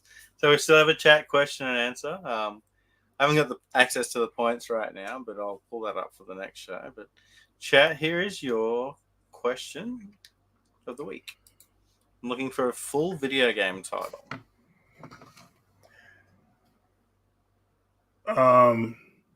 This is Wow. for chat only. That's so gross. I mean, this godly. I just want to get that guy some medicine for the hand. Jeez. Now, what chat's thinking about this? Moly, moly, moly, moly, moly. Sorry. But today's a little bit different, and season 3 will be like this. The quiz is a little bit shorter. It's just going to be one question, but this question is going to be a big question, like our question 9 that we usually do. So we're limiting the first 4 pointless questions. That don't First matter. Or whatever. Yeah. Yeah, basically. That should be a lot of fun. All right, so how this is going to work is there are 12 questions. There's 12 pictures. I'm going to show you guys a photo of them all. There's going to be one letter from each video game on the photo. You guys have to tell me which video game is each letter. Reggie, you'll start first. So here is our little picture. It says Happy New Year. This looks like a tough one, but I know the first. I know one. Game, and then you have to tell me what number it is. 12. And what's the video game? I think it's Ruler Rose. No, incorrect. Reggie's Whoa! Jeez. I messed this up. Three. Oh, I know what it is now. Oh, man, I messed up. Okay. Oh, well, then I'm going to steal it. 12 is Resistance. Yep. He knows that I'm stealing it, baby. Good job, man. Reggie, you're up. Number 11 is Alice. Yeah. 11 is Alice. Reggie takes the point. Joe? 5 is Yoshi. Or Yoshi. 5 is Yoshi. Joe Yoshi takes the point. crafted, whatever. Who knows? Reggie, you're up. And a hard one, I think, but should be easy, is 10 is Echo the Dolphin. 10 is Echo the Dolphin. Let's go. I had no idea. That's good. That was a Yeah. tough Really one. good. 8 is Wolfenstein. Nice. I was going to go for that one next. 3 is Prince of Persia. Yeah. 3 is Prince of Persia. 2 is Age of Empires. 2 is Age of Empires 2. 9 is Yakuza. 9 is Yakuza 4. 6 is Neo. 6 is Neo. Dang it. I was going to say, I was gonna say Nier, but I thought that's how you pronounce it. Crap, it's my turn. Shoot, you left me hanging here, 1, man. 4, and 7. 1, 4, and 7. I think 4 is a FIFA game, like a soccer game. It's called damn it, fuck. Yeah, I don't know what it is. Figsy got me on this one, man. Every European's like, you idiot. Can I get a half? Can I get a half a point for like a soccer game? If that doesn't get answered, But if Joe can answer it, I won't give you the point. Okay. I don't know that one. I wasn't gonna guess that one. Well, he'll pass for now then. How about that? I'm gonna give Reggie half a point. Joe. All right. I know it's a soccer game. I just can't. It's like PEI or PEA. Yeah. Or All right, so something I'm giving like Reggie that. half a PES. point, and that game was PES. PES. Pro Yeah, Evolution Soccer. Yeah. Okay. I've seen it You're a up, million times. 7 is Elden Ring. 7 is Elden Ring. Reggie, you're up. There's only one left. Okay, it's number 1. Oh gosh, this is gonna be a tough one. It looks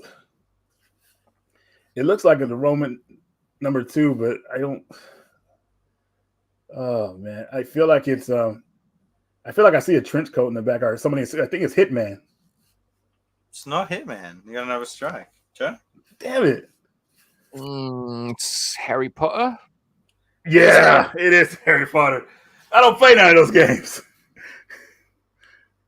All right, in the end of the first Figsy quiz, Reggie finished on 4.5 points, but the first winner goes to Joe Rowdy, finished on 7 points. Well done, Joe. Nice.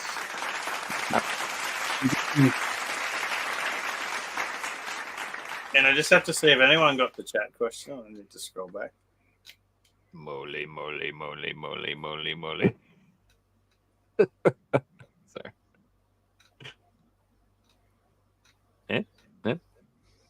And then see if anyone's got it. There's a lot of chat. It's from Austin Powers. Yeah. I'm going to give the point to Sean Savage, who correctly answered Hogwarts Legacy. That was chat's question for the week. Well done, Sean. Smart. That's smart. Wow. Well done. That's fun. A little less pressure than like the 30 So you got minutes. the Harley Hog, obviously the Wharton and the Legacy. Says that stamp. That was good. Thanks, Pavel. Thanks, Andy. And thanks, Sylvan, for the quiz, guys. Yeah, that was awesome. You guys want to do an hour of pickups now? Woo-wee! Yeah. I got some pickups. Yeah, I got some stuff too. Most of the stuff will be in probably my next pickups video. Oh, hell yeah. Thanks, Tim, for the donation, too. What is the best nation in the world? Donation. There you go. Oh man. Who's going first? I don't care. You guys want me to go yeah. first? I don't have an hour's worth, but I got some cool stuff to show off. Okay. I don't have any pickups, but I pulled a really cool subset out of the collection to show off today, and I didn't realize how big this subset was, so it should be pretty cool. So the subset I'm talking about is, if you collect PS3, it's called the 2K subset. So it's all these packs that are like double packs done by 2K, and they all sort of have the same colored spine and everything. So first up, we have BioShock and Borderlands. Now this one's a little bit different, but it still made the cut. So this one's Borderlands and Dishonored. It's a 2K pack, double, but it's black on the spine. It's the only one that is black on the spine. Then we had the 2K Borderlands collection, which has Borderlands 1 and 2. It's going to be a trend here on which game they like to put on this pack. Borderlands 2 is amazing. It's one of the best games, man. So we have the 2K Sports collection. This one came with WWE 13 and NBA. Jay-Z soundtrack. Yeah, exclusively produced by Jay-Z. That PSP game is actually kind of valuable in case you guys ever see it. Oh, really? Yeah, I randomly got that in one of my lots, and I always look up games just before I sell them, and that one was like $50 or something. I was like, God damn! So apparently it's because of the Jay-Z soundtrack, it's desirable, or it's like hard to get game or something. But yeah, the PSP version of that is, at least it was when I was shopping for PSP games. So next up we have G1 size packs. So these are the bigger DVD or the PS2 shaped ones. So first up is the 2K Essentials collection. It includes 3. So we've got BioShock, Borderlands, and XCOM Enemy Unknown. And this one includes like a fold-out sleeve with all 3 games on it. But it is that bigger shape. They made a few of them like this. Next up, we have the 2K Power Pack. Again, same size, 3 games, exactly the same, but we got different games. So this one has the Darkness 2, Bioshock 2, and Mafia 2. That's kind of cool, actually. I still need to play Bioshock 2. That's the only one I never really got into. It's cool that they came out with these ideas because it's like they made all the games and there was a heap of them. So let's pump out games of the same genre because, you know, if you like Mafia 2, you'll probably like Bioshock 2. And it makes sense. Okay.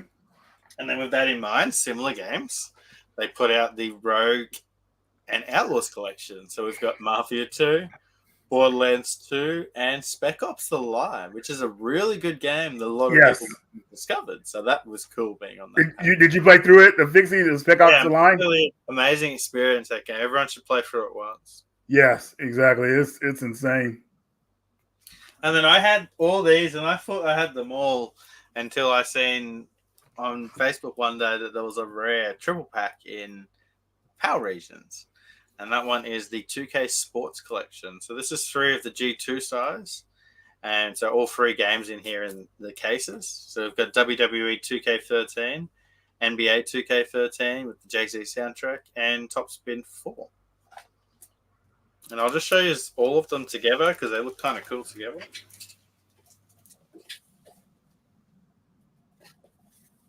That is cool, man.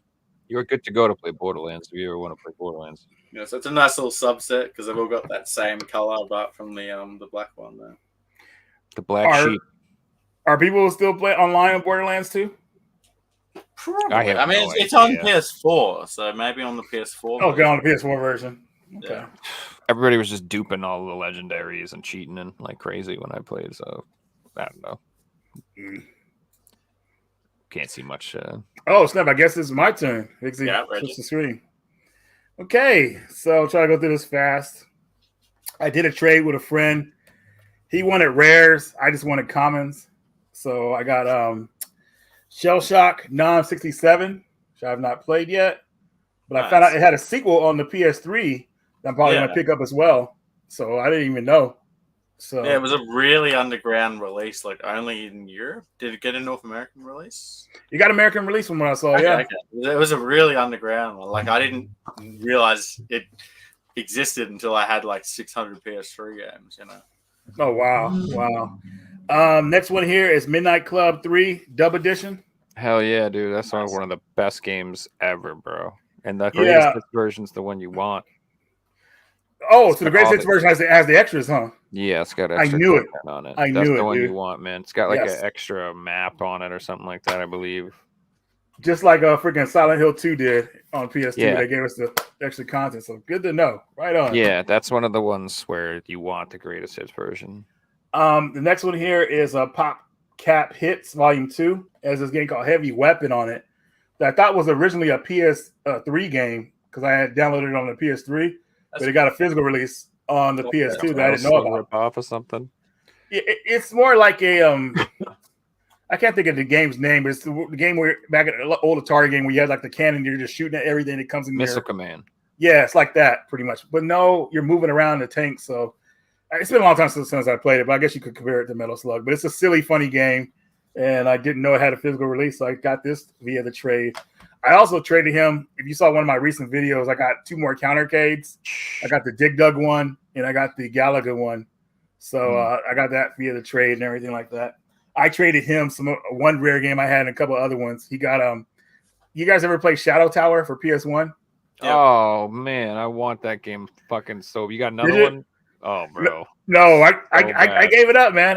I gave it up. I got that game for $10 at Half Price Books years ago. Oh, you son of a! That's a very expensive game now. I didn't want it because I wasn't gonna play it. I just wasn't gonna play it. So I said, I don't mind giving that one up. So I hooked them up and everything.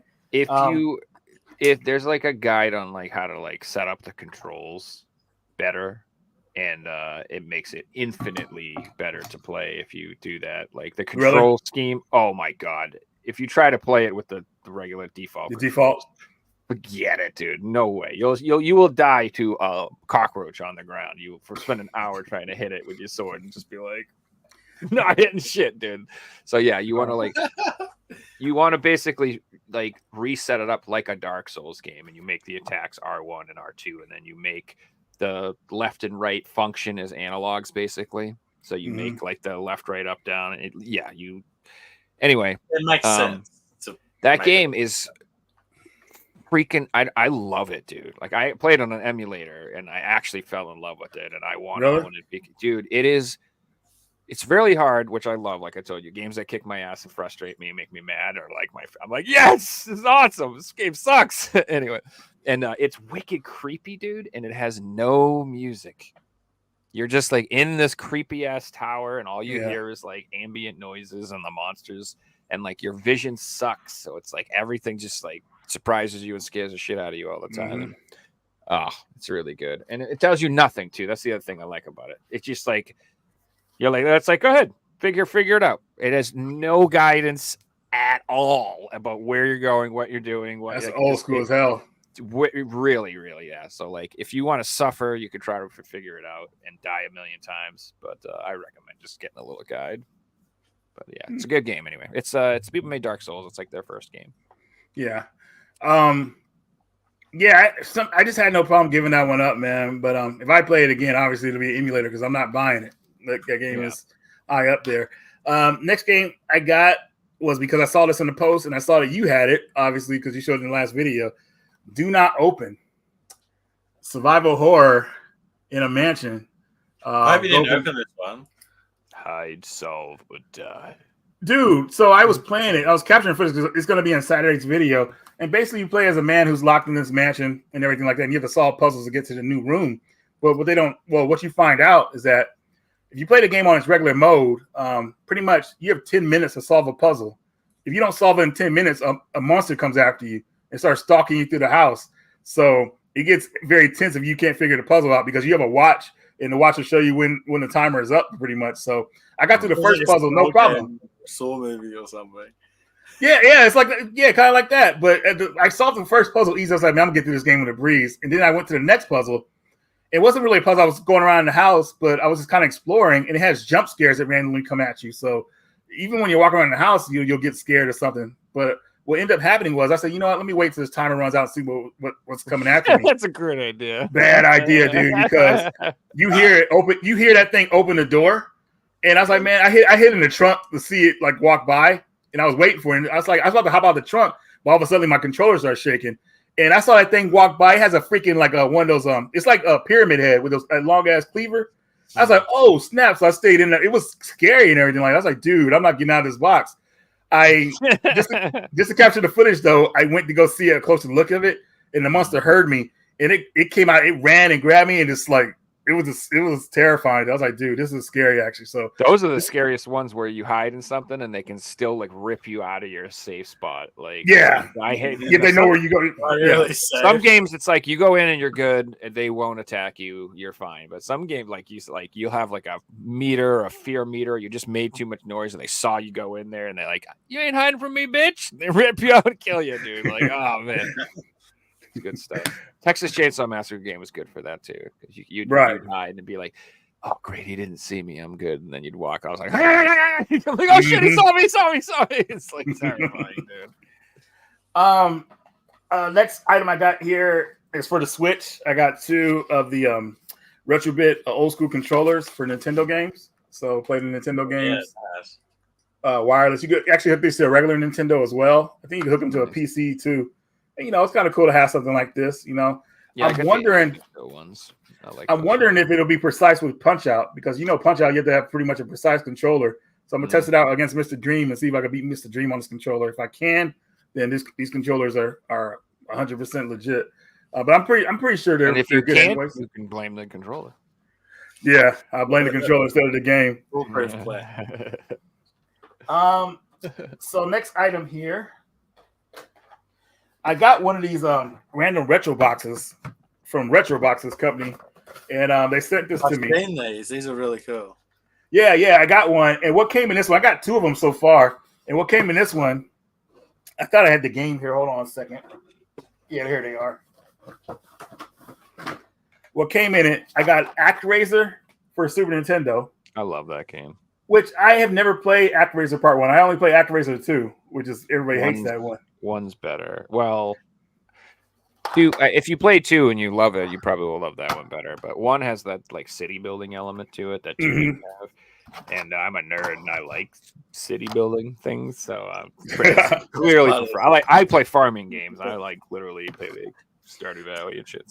So are you a guy like SimCity?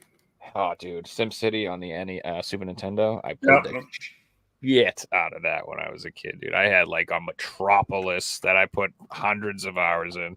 Really? But eventually it just becomes like just disaster after disaster. Yeah, that's what happened. Bowser came to mind and ruined my city. I was like, dude, I can't stop him. Like, what's going on? So no, yeah, you have to play City Skylines because that just has the limit of City Skylines is how much your graphics card can handle. Yeah, I got up to like 500,000 people, and my computer's like, all right, that's as much as we can handle. Enough. But it also came with a manual too, so pretty cool. That's nice. You know, next game I got in that box was Super Putty with the manual. I don't know if you guys have played this one. But I don't think I have. That's cool. I've played in really nice condition. The 3DS Putty Squad version of that game. Our friends at US Gold. Gold. Part of the Putty Squad unit. Okay, I've played Putty Squad. Yeah, US Gold, the same people who make Strider Returns for Genesis, if anyone's ever played that. Yeah. But what I was really surprised in that it came in a retro box is Detroit Become Human, the Quantic Dream collection. Nice. I've always wanted this. I already have Detroit Become Human, but I wanted a physical version of Beyond Two Souls on the PS4, even though I have the PS3 copy, because it's just a better version graphically a better version of the game, even though the PS3 version was awesome as well. But I wanted to play this game on a live stream, which I did. And because I really enjoyed Beyond Two Souls, I thought it was a great game. I wish now they would have chosen a different actress though to play Jodie, but it is what it is, I guess. So whatever. But Detroit, but all these are good games. I mean, Heavy Rain was one of the first big ones after Indigo Prophecy, also known as Fahrenheit. Then Beyond Two Souls. Heavy Rain, Reggie? Did I play it? Yeah. Yeah, I beat it years ago. I got the best ending, but I end up sacrificing the guy's finger in one of the puzzles he had to do. I thought it was the only way I could get out, but there was a way around it. But I was just so in a rush to save his son. That's all I cared about. I cared about saving his son. That was it. Everybody else came secondary. But the scene in that game where he's running for his son, yelling out, "Jason, Jason!" It's crazy, man. Because the first son you pick up is the one that actually gets it's the one the event happens to, and it's just it's tough, man. I mean, the actors in that game did a really good job, man. Like the moments in that game really hurt you. Did you ever play the DLC called The Taxidermist? I've got the Game of the Year version. Yeah, that has it on there. That one's insane, dude. You should play that one. It's very tense. But anyways, going back to Heavy Rain, an awesome game. Beyond Two Souls, awesome game as well. And then Detroit Become Human, their last big game. I thought it was great. I beat the game, got the best ending. Everybody survived, so I was happy with that. I usually good at making the right choices to make everyone survive. But still, yeah, good game. Next one is a game everybody's familiar with. This came in here. Metal Gear Solid 2. I bought this game years ago when it first came out, but seeing this again after all this time, it's pretty nostalgic. Because I got the Substance Edition, which came with the extra stuff on there, and I actually got rid of this one. But Metal Gear Solid 2 was a great game. A lot of people don't like it that much because you play as a different protagonist, but I still think it was well done. I got a question on the box.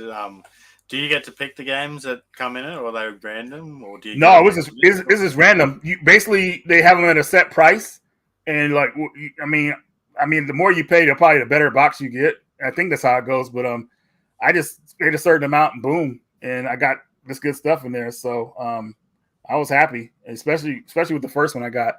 I don't think I have anything with the second box out here, but the box is actually cool itself because look at that, got the cool art design on and everything. It's worth keeping, as a collector's item. So happy to have that. And I have a box problem. I don't know if anybody else has a box problem, but my basement I got a closet upstairs full of them. Yeah. My basement is nothing but boxes full of boxes, bros. I just have Yeah. so many. It's a good feeling when you go to sell something that's like 5 years old and you got the box have the upstairs. box. It And is. you put it on 'cause- eBay and it looks brand new and you get like $20 less than the new price. It's true. Hey, it looked brand new. You bought it. I mean, I look after my stuff, you know. Yeah, I always tell my girlfriend, I'm like, if I croak, don't forget, if you sell my shit, I got all the boxes in the basement. You better tell them that's worth a shit ton of money. That cardboard is valuable, okay? It is. The boxes end up being the most expensive part. It's like you collect, you collect a Game Boy in box. You know that the box is it's the money, dude. Like the manual and the box are worth more than the damn games. Yeah, because everybody threw that stuff away back in the day, you know, and some people, not many people were collectors about it and kept their stuff nice. So yeah, seeing that stuff, definitely gives it more value. Next game here, I just got this one and I played it. It's called Vernal Edge. Oh, how is it, man? I really want that. It's actually pretty good, man. It starts off pretty fast. You know, you're thrown from one of those flying plane ships or whatever like that. Mhm. And you're in a world where it's like a sky world. It's not really a sky world, but it's just like a big a map where you go from different areas or whatever like that. Kind of like reminds you of Mario World or whatever like that. Mhm. But you could choose where you want to go if you have a certain items or whatever like that. Unlock this level, whatever like that. It actually plays really well, I would think. I like the graphics. Looked awesome. Yeah, so you'll definitely like. The graphics obviously old school to us. You know, we like the pixelated type graphics. So yeah, it's good so far. I haven't got that far in it yet, but it's actually really fun, and that's why I picked it up. This is like a $30 game, so obviously I told you. Red Art Switch. is awesome, dude. Like I remember I was kind of iffy on them when it first came out. I'm like, I don't know, they got kind of a lot of weak sauce games. I'm not really into this company that much. Right. But dude, the last I don't know, year and a half, 2 years, they have been pumping out the titles, like a massive amount and like good stuff, like a lot of really good titles. I got a couple of them. Yeah, they really have. They're one of my top 3 favorites, man. I like them a lot. So definitely people they have a store on Amazon in America now that they sell games on now too. So some of their titles getting released in America. One of the first ones I recognized was Record of the Lotus War. That was them. So pretty cool. Moving right along, we got Shakedown Hawaii for PS4. Hell yeah. I didn't have the PS4 version of this game, so I just got the 3DS one, but I don't have it here right now. But I got the 3DS one with this, so but definitely I'm going to play the 3DS version just for the hell of it because it's kind of cool to play on that system. 3D effect is kind of cool for a game like that, top-down view. Yeah, yeah, it look cool. I don't think I showed you guys this game. I have it on the PS3. I don't need it on any other system. No, you only need it on one system. It's like a retro style game, so. I own it on the 3DS. I got the Switch Collector's Edition. I got the PS4 copy. I didn't buy the PS3 one. I stopped. Like for me, I get excited just looking at the PS3 spine of that because, like, it's a new PS3 game. You know, they stopped at one point and like I had a full set and it became a new one, so it's exciting. So that is cool. Yeah. I didn't want this version of the game. I thought I got the American version, but still, it was on the cheap. We got Red Faction Guerrilla. Nice. This is actually a really good game. Yeah, I was thinking about picking that up. I loved the games on PS2. Yeah, they're awesome, dude. Yeah, this is one of the 2 games that was released on the PS3, I believe. I think there's another one. Armageddon was the other one. It probably was Armageddon, but I think this is the better one. That from what people were telling me.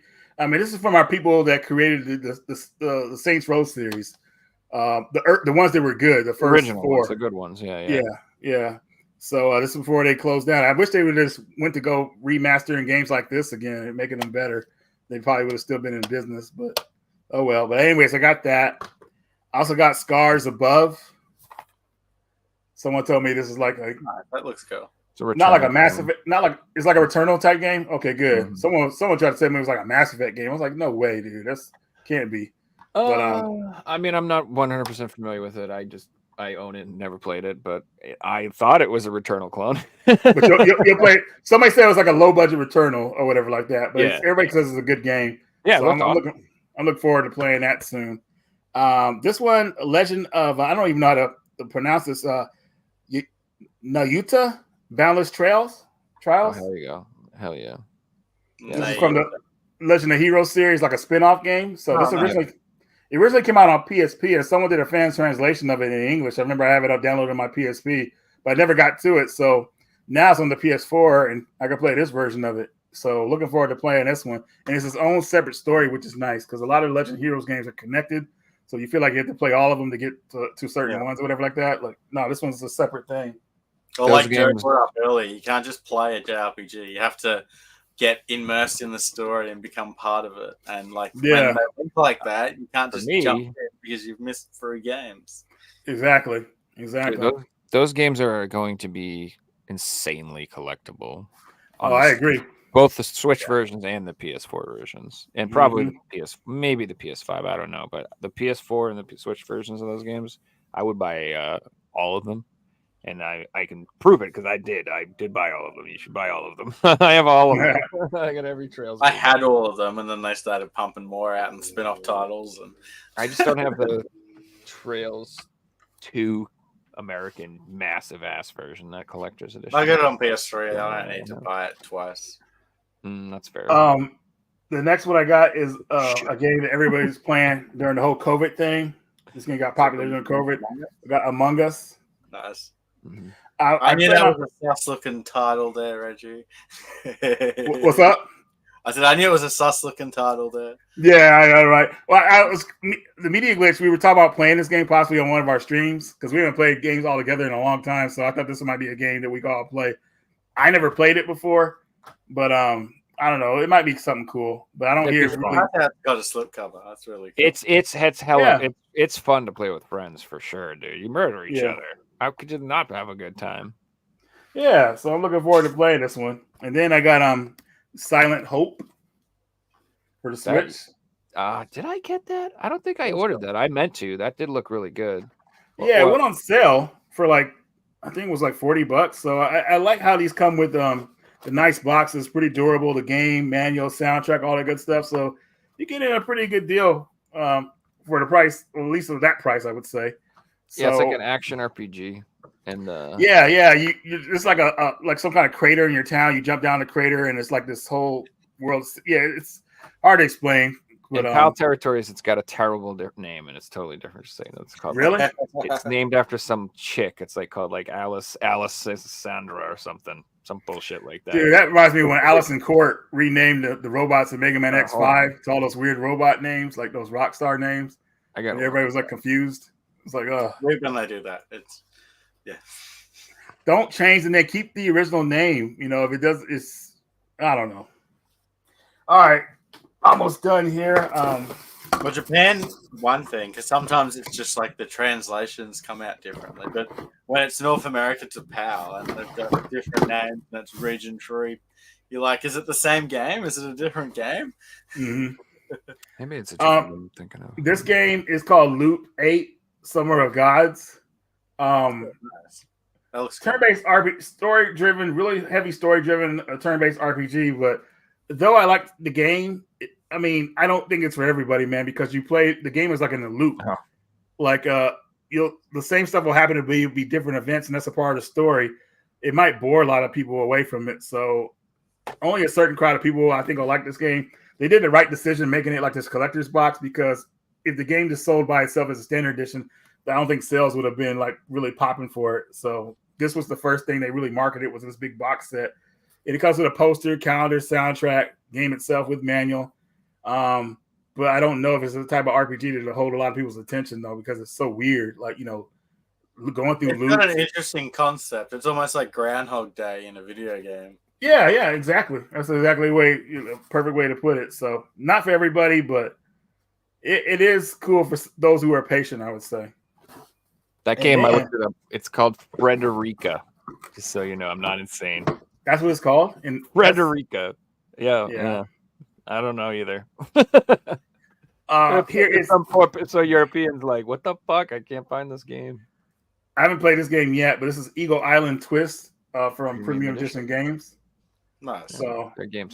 Premium Edition Games is another company that we didn't bring up before, but they have a really good reputation. And 100%. Quality stuff. Nice stuff. Quality stuff. Then we have another one from them, It's called Binder's Tale, NES game. Nice. You play as a robot and everything. I still got this sealed, so I haven't even opened it yet. But I'm actually doing a premium edition video pretty soon here. I'm gonna like show a lot of their products and everything like that. So It's cool to see a brand new sealed NES game. NES game, yeah, I know, right? It's like, dude, like what's going on in the world? Like NES is like 10 or 40 years old and still getting games on it, official games. Like, wow. All right, I got 3 more here. Three more. This is Grimoire Once More for the Nice. Switch. Nice. I've been meaning to pick that one up. Yeah, I had the PS4 version, but I like this game so much. I went and got this one for obviously to play on portable. But man, this game looks cutesy, but the story gets dark, man. Like I beat this game years ago, and I was like, dude, I was not expecting it. And it has a lot of good voice acting, and all the extras they added to this version, this makes it like really worth playing. So I hope a lot more people get to play this game. But yeah, it's Vanillaware. You know their art style. The original game came out around the same time Odin Sphere came out. So I think they were like a month next to each other. Like one came out a month after the other. And man, I remember how much fun it was playing these games back then, man. It's like, dude, like this is RPG heaven. Like seriously. Even though this game is more like a I feel like it plays like more like Lemmings than if you guys ever played Lemmings. It's Yeah. like a cool version of Lemmings. So it plays like that. But the story, man. And you could like go back over the story again, the voice like cutscenes and stuff like that. And if you miss something, you can go back over them again. So you keep up with the story, but man, game gets dark, man. I'll just say that. The next I played one, through Dragon's Crown like 5 times. It's one of my favorite games. dude. So you got the best ending, I'm assuming, the last time you played it, right? I think I've got all the endings. I've played it with friends as well, so Dude, we've got the same ending again and things. if like you get that. the bad ending, dude, it puts you in a depression in that game because you want everybody to work out for everybody. But if you don't go after the right people with the right characters, man, you'll get the bad ending. And the ending of the world ending, dude, is so sad, man. It's like literally one of the rabbit creatures standing on a hill and the water's coming up, and it's like, dude, what the heck? But yeah, definitely a good game. Hopefully, you got the best ending. And then here is They Bleed Pixels Premium Edition. That's nice. So this is one of those what's it called, Celeste type games, where it's like I like how it's in an N64 style box. It's cool. Yeah, I know, right? Kind of reminds me of maybe even Super Meat Boy, I would say. This game, Yeah, so. hardcore platformer. And then the last game, which will probably be my first game I show off in my pickups video. My buddy Jesse was in Japan recently, and he knows I like a lot of the Cotton games. I almost have all the Cotton games, like at least like. You have an insane cotton collection, sir. I know, right? Dude, You have like yeah. literally everything on like every platform. You have the Saturn ones? I used to, No, okay. which is sad. I actually got a English repro of the part 2 on Saturn, but yeah, those games are so expensive now, man. It's like, dude. But I got Cotton. He got me Cotton 100% for the Super Famicom. Oh, Yeah, I love the artwork on it. That's awesome. hell yeah. Yeah, a lot of people don't realize, man, these games are like cute 'em ups, really, but the story, the dialogue is hilarious in these games. It'll make you laugh, seriously. Pretty hilarious stuff. But I'm happy to have that one because it's actually a really cool game on the Super Nintendo, Super Famicom. So hook me up with that. And guys, that's gonna do it for my pickups. You know, you guys are getting early. People who are watching are getting early access to Saturday's video because these are the games that are going to be in that video. That's so cool, man. Hey, but it'll be worth watching the video because you'll get gameplay in the video too. So you just have to watch it again. That's true. I'll definitely add gameplay. That's right. You don't got to see my ugly face either. That's a huge plus. All right. So, I got pretty excited about this, actually. It took me a long freaking time to get this freaking game, and I finally got the Defunct. Sedesco. Oh, the German exclusive. Let's go. Yeah, so there was 2 Sedesco games that only got released in Germany. I think I showed it last week, the week before. So the first one was Dog Duty, and this one is Defunct. And both of them were just irritatingly difficult to get them shipped to the United States. And like there were sellers on eBay that you have to like put in your German address, and they wouldn't ship anywhere outside of Germany. They wouldn't even like ship to UK or France, or anything. It was just like only to German. It was a huge pain in the ass. But finally, there was a listing on Amazon. But if you like just go on Amazon Germany and you look them up, they don't come up. So Sylvan, my boy, our boy, like who works on the podcast, he literally like Googled it in German for me and found a link on German Google that took me to the post on Amazon. Like, so I don't know how to describe it. Like, if you just look these games up, like, don't come up. At least they wouldn't for me. Yeah. So yeah, If you would have made an account with a fake German address, it would have showed you them. But you basically had to like IP trick the website into thinking that you're in Germany. Have you ever tried to write a German address? I went to Germany once, and the street signs are like 65 freaking letters long. Like every street is called and I'm like, holy crap. I remember I asked for directions and the person told me, and I just came back and I'm like, yeah, forget it. There's no point. Like, I can't remember all the syllables. It's one of those cities that I'm an American. We have Main Street. We have A Street. We have Elm Street. We're like dumb. One word, just cut one syllable, please. We don't need like American. One, first, second, third, fourth, fifth. It's all on a grid, and then the other grid starts first, second, fourth, fifth. So you can like match up 89 and 27, and there it is. Yeah, that sounds. Yeah, I like that. So keeping with the Sedesco trend, I'm so close to finishing the set. I just started banging out the last few I need. So this is one. Tricky Towers is cool.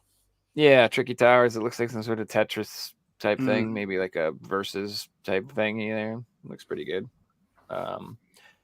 I just like want to have all of these, so pretty close. And the only one I'm missing now for like the regular set is Tower of Guns, which I ordered from Newegg.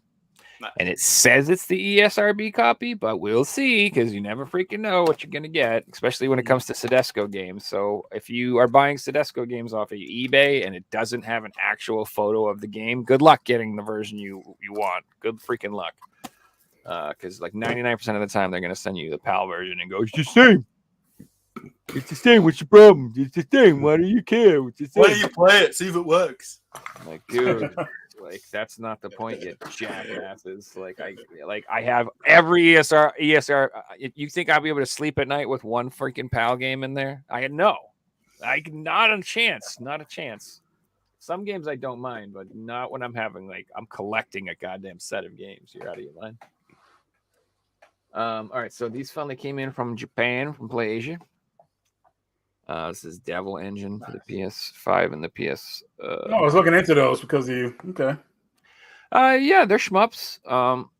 They're not like the greatest shmups I've ever seen, but they're definitely solid. The price is amazing. I think they're like $25 a piece or something. They're super cheap.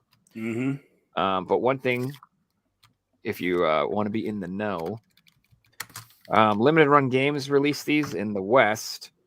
But their version only comes with Devil Engine and the DLC. And this Japanese version, if you buy this one, it comes with the Devil Engine, the DLC, and an extra game called Shenandoah 1970 or 2 or some shit. Yeah, I'll get those. So these hey, what's up, Johnny? They do suck. You're right. We're a bunch of losers. So yeah, these versions have an extra game on them. So yeah, get these. And again, limited run. What the heck, dude? Why? So if you want to pay more, wait longer, and get less, buy that one, I guess. Yeah, in the game. I mean, obviously, you don't need really English for a shoot 'em up, so definitely a good buy for. You want all the content. I was going to get those, but I'm waiting on some other games to get released. Because if you buy something from PlayAsia, folks, make sure you buy as much as possible. $100. Always $100. Always $100 at least you're going to spend there, and then go from there. What they're doing. I always, like you said, I wait. Yeah. I also I researched like a bunch of pre-orders. So I'll find 3 games that all get released within maybe a month of each other, and I'll pre-order all 3 of them. I'll be like, this one's on January 5th, this one's the 15th, and this one's the 20th. So I'm gonna do all of these in a bundle and get that free shipping on those. That's what you got to do, man. Speaking of which, this is some solid, fine quality stuff right here. I don't know if you guys have seen this. This is the PlayStation exclusive, right? the Double D collection. Yeah. So this is they have a standard release and then they have the limited version. And then if you want to check out that quality, Okay, wow. classy artwork. It's called the Double D collection because it's exactly why you think it's called that. So what kind of game is it? It's just a shmup. They're just shmups. So it's 2 games actually. It's Cosmo Dreamer and a game called Like Dreamer, which is the sequel. Mm-hmm. And they're actually really, really good games. They're really fun. Like I actually loved this game. It's got multiple different difficulty settings, and it has like a really smooth difficulty curve. So like if you're like somebody who's like, I don't want to play a crazy bullet hell shmup or whatever, like this is an actual fantastic game because it has, like I said, the easy mode's like chill, and then it gets a little harder and then a little harder. There's 4 different difficulties, and then there's even like a crazy type of mode type thing. Anyway, it's awesome. I highly recommend it. It's cheap right now. If you get these Play Asian things now when they're available, they're reasonably priced, and the second they're sold out, they go insane. So I would pick it up if you like shmups, and if you have fine taste, if you're a man of culture. All right. Is there a standard version as well, or is it only there is? Yeah, but it's literally like $29.99 or $39.99. $10 more. Yeah, just get everything. Why? And when the shipping's the same price because it's going to be free, it just makes. I mean, you saying it's a shoot 'em up, man. So now I might look into it because the shoot 'em up genre, I love it. You guys remember when I talked about Drainus, how much I love that game. I told Johnny about it too, and he liked it. Game of the year, 100%.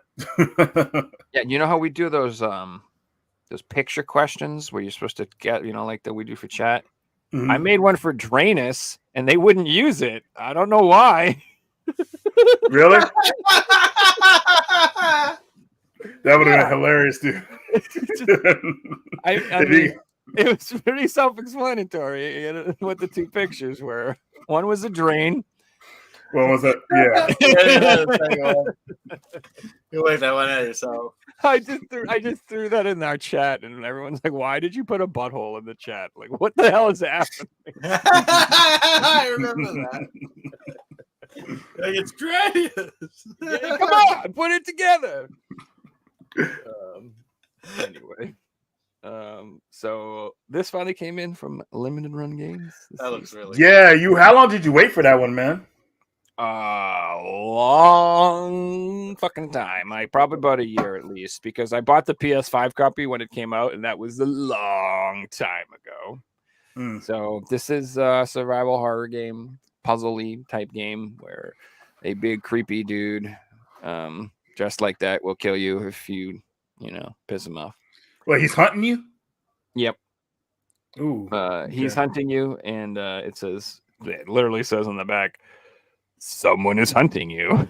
Explore, survive, unlock, and solve.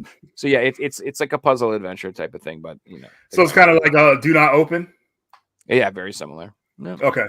It looks good. It's not like a huge, crazy, super high budget game, but what's interesting about this is that this is the only PS4 version that I know of is the Limited Run Games version. Right. So this actually will be, I think, a valuable Limited Run game, just because Does the PS5 version get another release? The PS5 version, as far as I know, only got released in PAL. So you can get the PS5 version of the game, and it's the same game. It's not like any content difference or anything. That's interesting because it's a horror game. So there's a lot of people out there who will collect full horror sets and just buy horror games for the PS4. So probably spot on there. Yeah, so this is a horror So this is a horror game, and it's PS4. I'm going for a full PS4 horror set. So yeah. Will you eventually, when you open the games, will you put the horror games in red cases? I'm not going to open this. I have the You're not- PS5. I feel like the, I have the PS5 copy. I'll play that if I want to. Okay. See, I've fully committed to like keeping most of my PS4 collection sealed because I own the Switch version. Right, you have our digital version or whatever like that. So I get it. I should do a video on that, like how I put my game. Even though I talked about it over the years, like how I put my PS3 horror games in red cases, and do the same with the PS4 games. The PS4 horror games have all got like the black spines, where PS4 RPGs have got like the white spines. It's common throughout so many of them. It's kind of cool, and especially when you put them on the shelf together, like your horror collection is all together, right? That's all just like black spines. And its own little area. It's all dark and creepy. It's kind of cool. So this is another game that I waited just an ungodly amount of time for from Limited Run Games. I don't know why. A VR game. Yeah, I literally ordered this.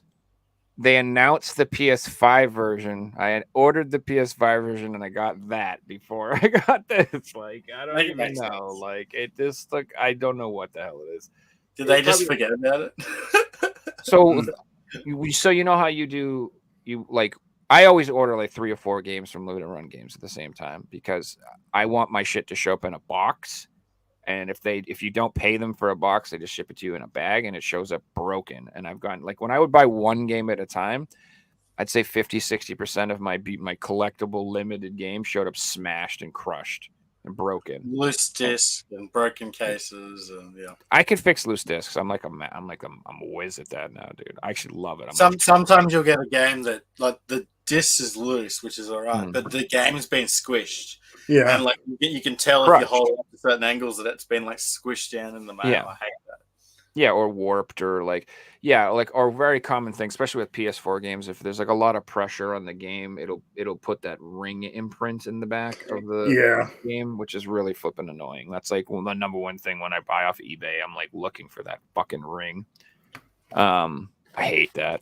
And it happens even if you just like store your games too tightly, you'll do it to all your games on accident. So like when you keep your games on your shelf, you don't want them to be like super freaking tight packed together. You want to leave a little wiggle room just so you can even like just flick them with your finger. Because of that, you'll put pressure on it, and then like literally throughout the year, the barometric pressure in your room will change, and your games will expand and contract. So if you keep them all tight like that, you'll ruin your own games.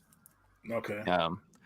If you keep, it depends on where you live too. I mean, I'm sure if you live in the desert, it's probably not a big deal or some shit. But anyway, Song in the Smoke. It's a VR game. It's like a survival game, like fucking Rust or something. I think that type of survival game. It's not a horror game. It's like live in the woods type shit. Fucking forage, hunt, and explore. And then there's monsters and stuff. It's just like I think this is the last VR game I needed in my set technically. So. Okay. So you got Sunshine, Arizona. That's probably the best VR game ever. Yeah, Arizona Sun. Yeah. Arizona Sunshine. Yeah, there. Yeah, they have a sequel too, which I haven't tried, but I've heard that one's good too. I also finally got my Radiant Silver Gun from Limited Run Games. Nice. Oh, they put that out. Nice. I didn't know. Yeah, they only put it out on the Switch. Unfortunately, there's no PS4 version yet, but I'm hoping that they might do that because they've done that a few times where.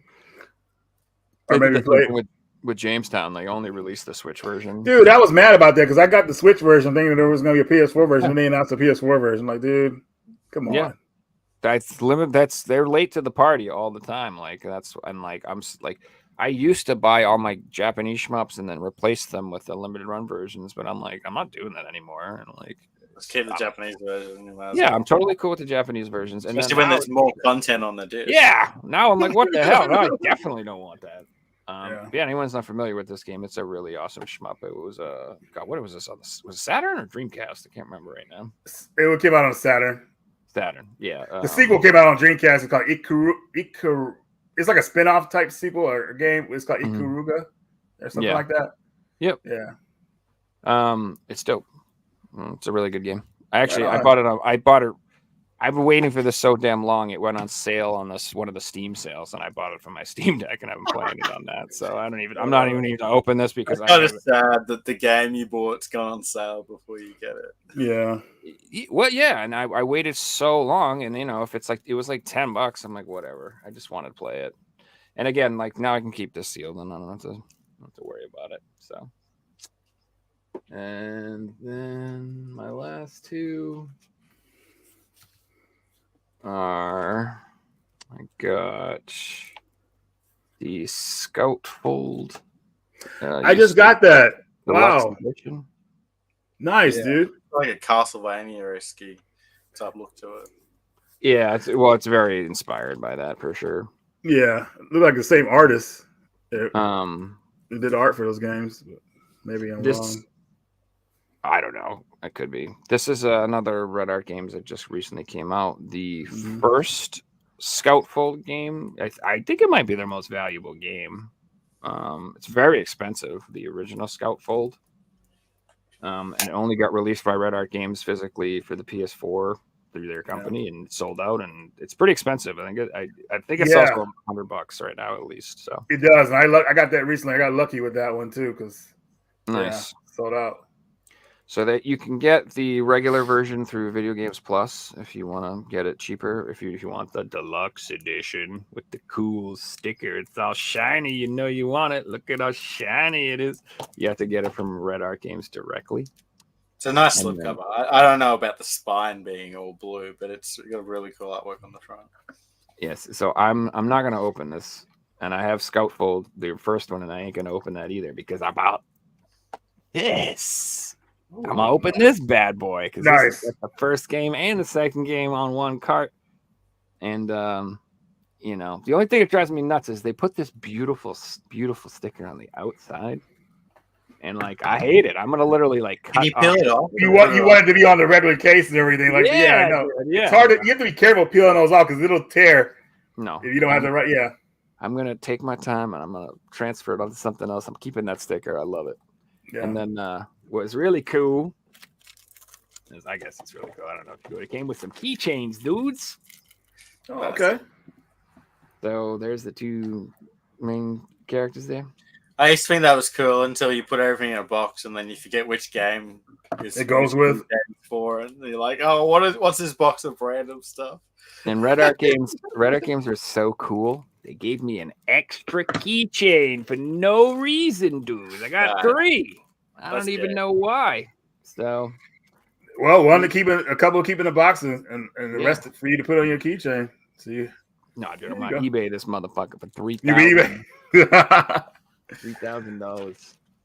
Comes with a copy of Elder Scrolls Online, and then good old Elder Scrolls. That's all my games. Right on. This is still the best pickup I got. The Dawson's Creek complete. Dude. Nice.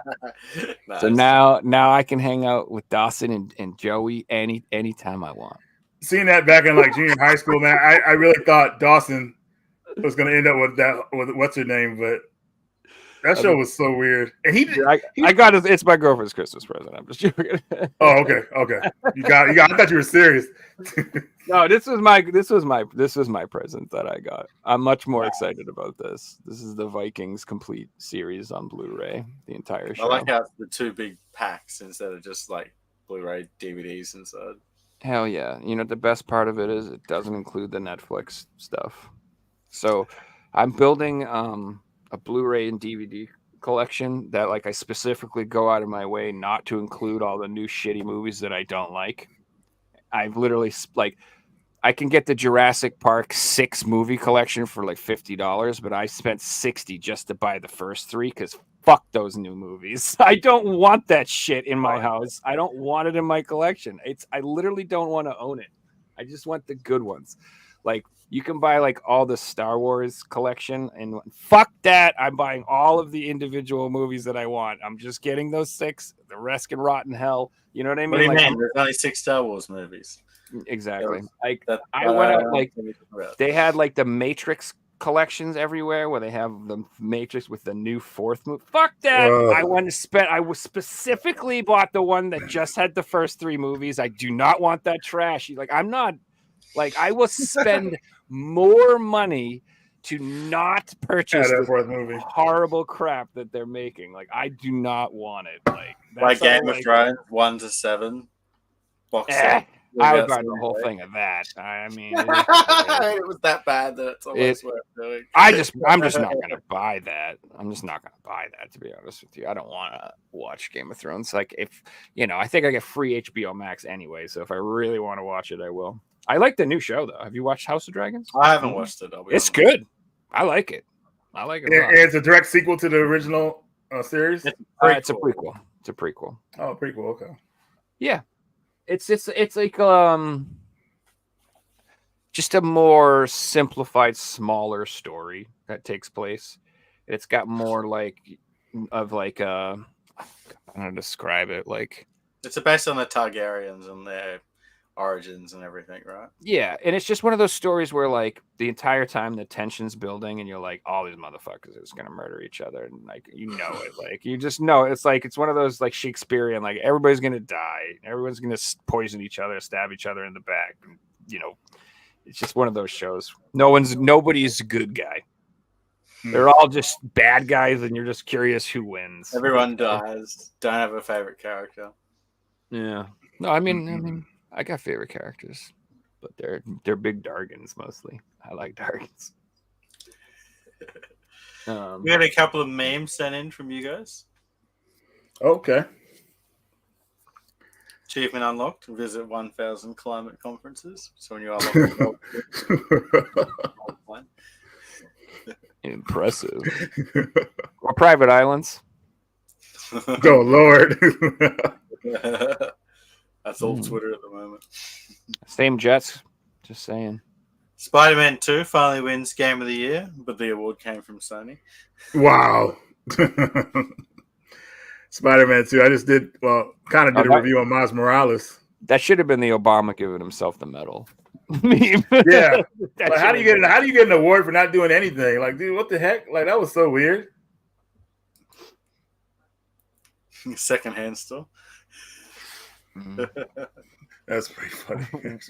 Why is it Luke Skywalker? I don't even understand. That's pretty cool, man. Like a picture just of the reunion. It's true, but the difference in time, it's crazy. The difference in time, yeah. They need to do another Home Alone movie with Macaulay Culkin, though. They should. Yeah, he's the parent and got kids, and he leaves the kids. Something cool like that. Yeah, nobody should be like a crazy prepper who lost his fucking mind and he leaves his kids like at home on purpose. And he's like, you need to survive and learn like I did. And like, then he hires people to go fuck it. I'm just kidding. You shall not pass. Gandalf tells the party to run so he can kill the final boss and get all the XP.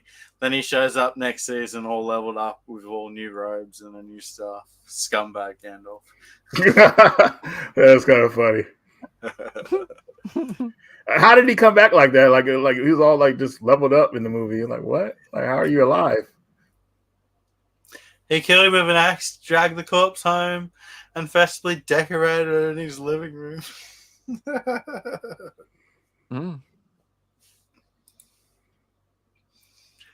When you aren't your parents' favorite child.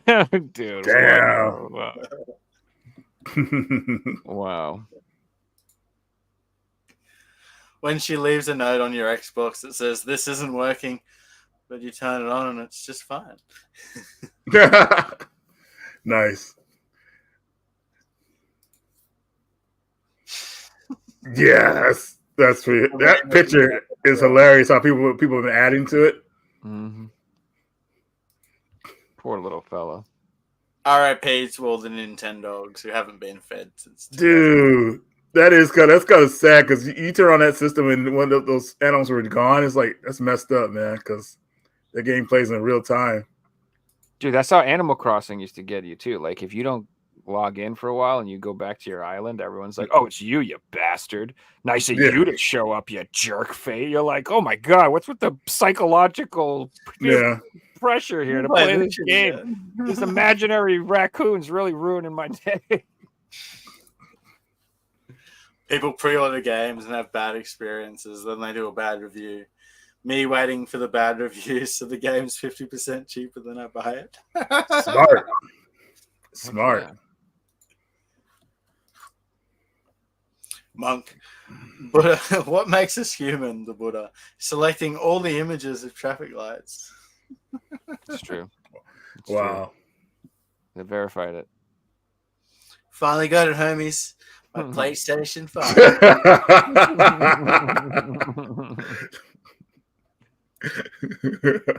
Yo, that'd be hilarious if a girlfriend sent you that picture. Like, I'm on my way home, babe.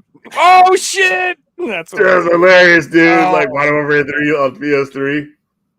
Yeah, I announced Modern Warfare 3 for Christmas. I have a PS5. I mean, it's the same game. That's Sandman on the cover too. Hey, you got what you asked for. I don't know what you're worried about. Gaming until 3 a.m. in your 20s. Gaming until 3 a.m. in your 30s. God help me. I still do it. It's not true. That guy played a Carlos in Resident Evil movies, I think. Yeah. And the final one. Can I get Modern Warfare 3 for Christmas? Sure, here you go. Go fuck yourself. It's the game the day before.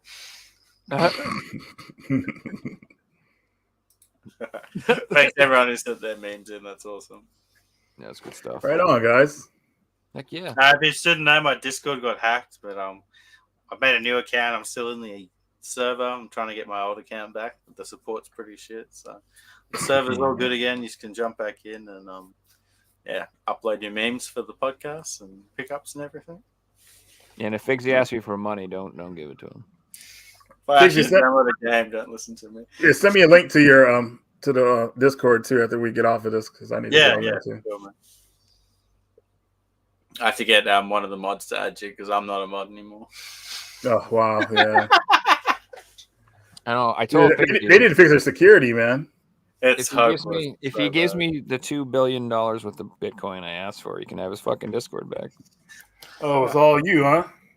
Yeah, man. I mean, it's a reasonable request. If not, I'm leaking all your personal info for everybody. Get your guys, address. Oh, my real quick. What's that? I want to give a shout out to my buddy Sticks. He's in the chat. If you're still listening, buddy, man, hopefully one of these days you'll play Resident Evil 3 and finish the game instead of like playing half of it and acting like it don't exist no more. Hopefully he'll make that happen for us soon. And dude, Nemesis can get in your head, man. All right. I think that's what happened to him because he was struggling with Nemesis while he was playing it. I was like, dude, like he's a monster, but you could take him down. Just relax. But he kept panicking. Just kick him in the nards, man. I was like, man, Nemesis this is not good. Nards. He could do it though if he tries. You know. I remember being a kid when I first played through Resident Evil 3. I got stressed out how to put that game down, walk away quite a bit because the motherfucker keeps chasing you. He doesn't like. And 2, the tyrant scared me. You could just hide out in the freaking save room for a while or whatever. He'd go away and you'd be okay. And 3, nah, man. He's waiting for you. He just sits outside, smokes a butt, like whatever you come out, motherfucker. I got nothing else to. I got nowhere else to be, pal. Terrifying. It's unnerving. Like there's no rest unless you take him out or really paid by the hour. Yeah, and then I don't know if I ever told you the story, but my original version of Resident Evil 3 was bugged, and it was unbeatable. Like something was wrong with my game. And there was I got to the point where you fight him outside of was it the church or something in the courtyard or something? The clock tower. Clock tower, yeah, that's right. You fight him outside in the clock tower. It's pretty close to the end of the game. Mm-hmm. And we would beat that section of the game and then everything would just fade to black. And that was it. There would be nothing would happen. No credits, no next scene, no nothing. And so for a long time, me and my brother were like, it's a weird ass ending for a game. Why does it just I just feel so unsatisfied. It's just she just goes, and it just fades to black, and that's it. That's the end of the game. What the hell? Yeah, dude, it was broken. And then I remember we eventually got the strategy guide or something, and I'm like, no, there's way more. There's all sorts of more game. What is this bullshit? So then I went back and played it again. That's crazy. That would have just been the game being scratched or something. That's not the only time that's happened to me. Do you ever play a game called Time Lord on the NES? You heard of this game? No? I feel like Seinfeld. You ever heard of this? Anybody? No? Anyway, Time Lord it's just a stupid little walk running gun type game. But there was the same thing. The second boss of the game, we couldn't kill him no matter how many times we shot this piece of shit. And we were what are we missing? Is there a special gun we need? Do you have to put a power up on? Do you have to poison it? There has to be some sort of mechanic we're missing. And nah, dude, we tried everything for hours and hours and hours. We could never beat this piece of shit. And I remember watching, when I got older, I watched somebody else play it, and they just walk up and they're like, pew, pew, pew, and the guy just dies. I'm like, what the I was so mad. I'm like, there's no strategy. There was nothing. You just shot him like 5 times, and the dude fell over. Like, there you go, next level. I'm like, what the? Like, we went. I'm not even telling you. Like, we played for like an hour trying to kill him. Like, just walking around shooting. You never did it too. And he wouldn't die. Oh man, I'm still pissed about it. I'm still angry because back in the day, if you got an NES game, it was like rare. I wasn't getting these things all the time. So that was the game I got for the next few months. And the damn level 2 was broken and we couldn't play it.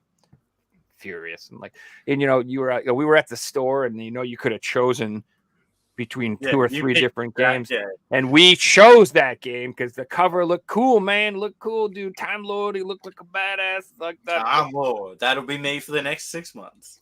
Yeah, dude. That's what they would get you back in the day. A nice cover, you get an awesome game and heartbreaking. Yeah, Atari is the best for that. I've seen memes like that. Like the Atari cover, it's like this giant barbarian fighting the dragon, riding a wolf. Then you get the game and it's just like a block shooting the little fucking dots. What the hell? Yeah. Oh, guys, I forgot to show you that stuff I got. I was telling you about the Atari stuff. Okay. Do you mind if I show that to you guys before we end out of here? Okay, sorry. Let me go grab it. I almost forgot about it. Sorry. It's all good, man. I like Atari. I've been feeling the Atari. That Countercop arcade has gotten me interested. I kind of want to get the Miss Pac-Man one because I really like Miss Pac-Man. I think that's a fantastic game. It's a beautiful machine too. Yeah, it's just really nice. And then I like the size of those things. They're not like they're massive. Yeah, I expected them to be really big, but they're like they're almost compact size that you can put them away and they don't take up like an arcade machine style of a room, a corner, and things like that. Okay. So first item here is the Atari 200 Plus system. Comes with 200 games installed on it. I'm probably going to have to add some games to it, like some homebrews. We play 7800. It plays all the Atari systems on here, I think, or at least the console systems. So you get games like Yar's Revenge, The controllers are wireless. Controllers are wireless, which is cool. Night Driver, Off the Wall. I don't know if these are classics because I've never been an Atari person. Night Driver's good. Is it? Okay. This Atari is more like second generation, I believe. Because Nintendo's third generation NES, so yeah, I believe this is like 2600, 5200, and 7800. So it didn't. Oh, you get arcade games in here too, and plus bonus games. So looking forward to that. The only bad thing about it is it doesn't take cartridges, which I would have liked because I had some homebrew Atari games like Baby Pac-Man. So still pretty cool. Yeah, you got to get the new 2600 plus, man. And then I got a portable retro arcade, Galaga. It's a little arcade. That's cool. Let's go. Pretty cool, right? Really Tabletop. Yeah, I like the controller. It comes with Galaga and Galaxian, but no one's trying to play no Galaxian, so Galaga all the way. You don't like Galaxian? Really? I mean, compared to Galaga, if you have a choice, you're going to play Galaga, obviously. But yeah, obviously. Galaxian is okay. It's just like, do I play Galaga or Galaxian? Most likely Galaga. Yeah. I had them both when I was a kid. I liked them. Oh, did you? Yeah, dude. Pretty cool that it's like that, a little joystick. And then the last item here, I don't know how this is going to work, but it's kind of cool to look at. But we get Super Street Fighter 2 on one of these portable arcades. So it's got 6 buttons and everything. That's cool. So I don't know how we're going to get that to work. I mean, like accurately. I mean, obviously you can plug a controller in it, but playing on the joystick itself is going to be like hilarious if you're actually trying to like pull off moves and stuff like that. If you could do it, you got skills. But more than likely, if I do play this thing, I'm going to hook a wireless controller. You should have made it 2-player, dude. You could either it's compatible 2-player because you can actually I think you go plug it into another one just like that's kind of cool. Yeah, that's cool. Oh, because they did that with back in the day. Yeah, they did it with Contra because they have Contra released on there, and you can play 2-player Contra like this. So it's kind of cool. You know, it takes what kind of batteries this thing take? I think double A's. But yeah, it's pretty cool. So I think I told you guys the story behind this already, but yeah, that's cool. and that's it. That's all I have to show. And also, guys, remember, do not open That's for the right. PS4 and Yeah. PS5. It's a scary game that if you don't solve the puzzle on time, they send a monster in after you, and that's terrifying by itself. Once you see what the monster looks like, you're like, oh my god. Yeah, I'm Unless sure I that get caught doesn't by make that. solving the puzzle any easier. It does. It makes it worse, obviously. But I think man, just waited to see what happened to. yeah. I could see myself just committing suicide and being like, start the timer over. Fuck, screw that. I'm not running away from this. If you guys play that game called Sweet Home on the PS4, Home Sweet Home. Yeah. it's like when that girl, like when she sees you and starts chasing you, it's just like that, pretty much. Okay. So, and she grabs you, and that game. Ooh, that's a scary one too. I love that game. That was really Yeah, good. it's cool. It's just It's weird as again hell. one that's worth picking up sooner rather than later. It's already getting pretty hard to find. Yeah, it was a play it GameStop in, exclusive, and nobody knew it. So when they were finding copies of it on eBay, everybody thought it was worth a whole bunch of money, and they were buying it off eBay. So like, it's a GameStop exclusive, but yeah, it's pretty crazy. They got a power release, so how's it a GameStop exclusive? Yeah, that's true. It got a power release as well. So Like that whole thing drives me crazy when it's marketed as a exclusive, but it's sold in other regions. right. They try, I guess they try to specify like a region, like only in America at GameStop, but they don't ever tell you that. They're just like, yeah. All right, guys, we might call that a show.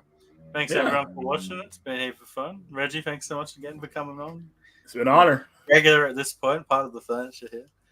And we'll I know, right? be back on in a couple of weeks. Yeah. We have Yeah, another no show on problem. Sunday, guys. So we'll see you Sunday night, and we'll Saturday, Sunday morning if you're in America. That's right.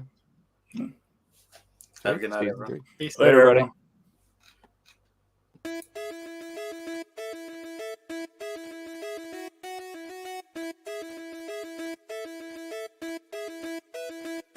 You found the coolest place to be, the PlayStation collecting nerds, and come on, won't you sing with me? Welcome to the show.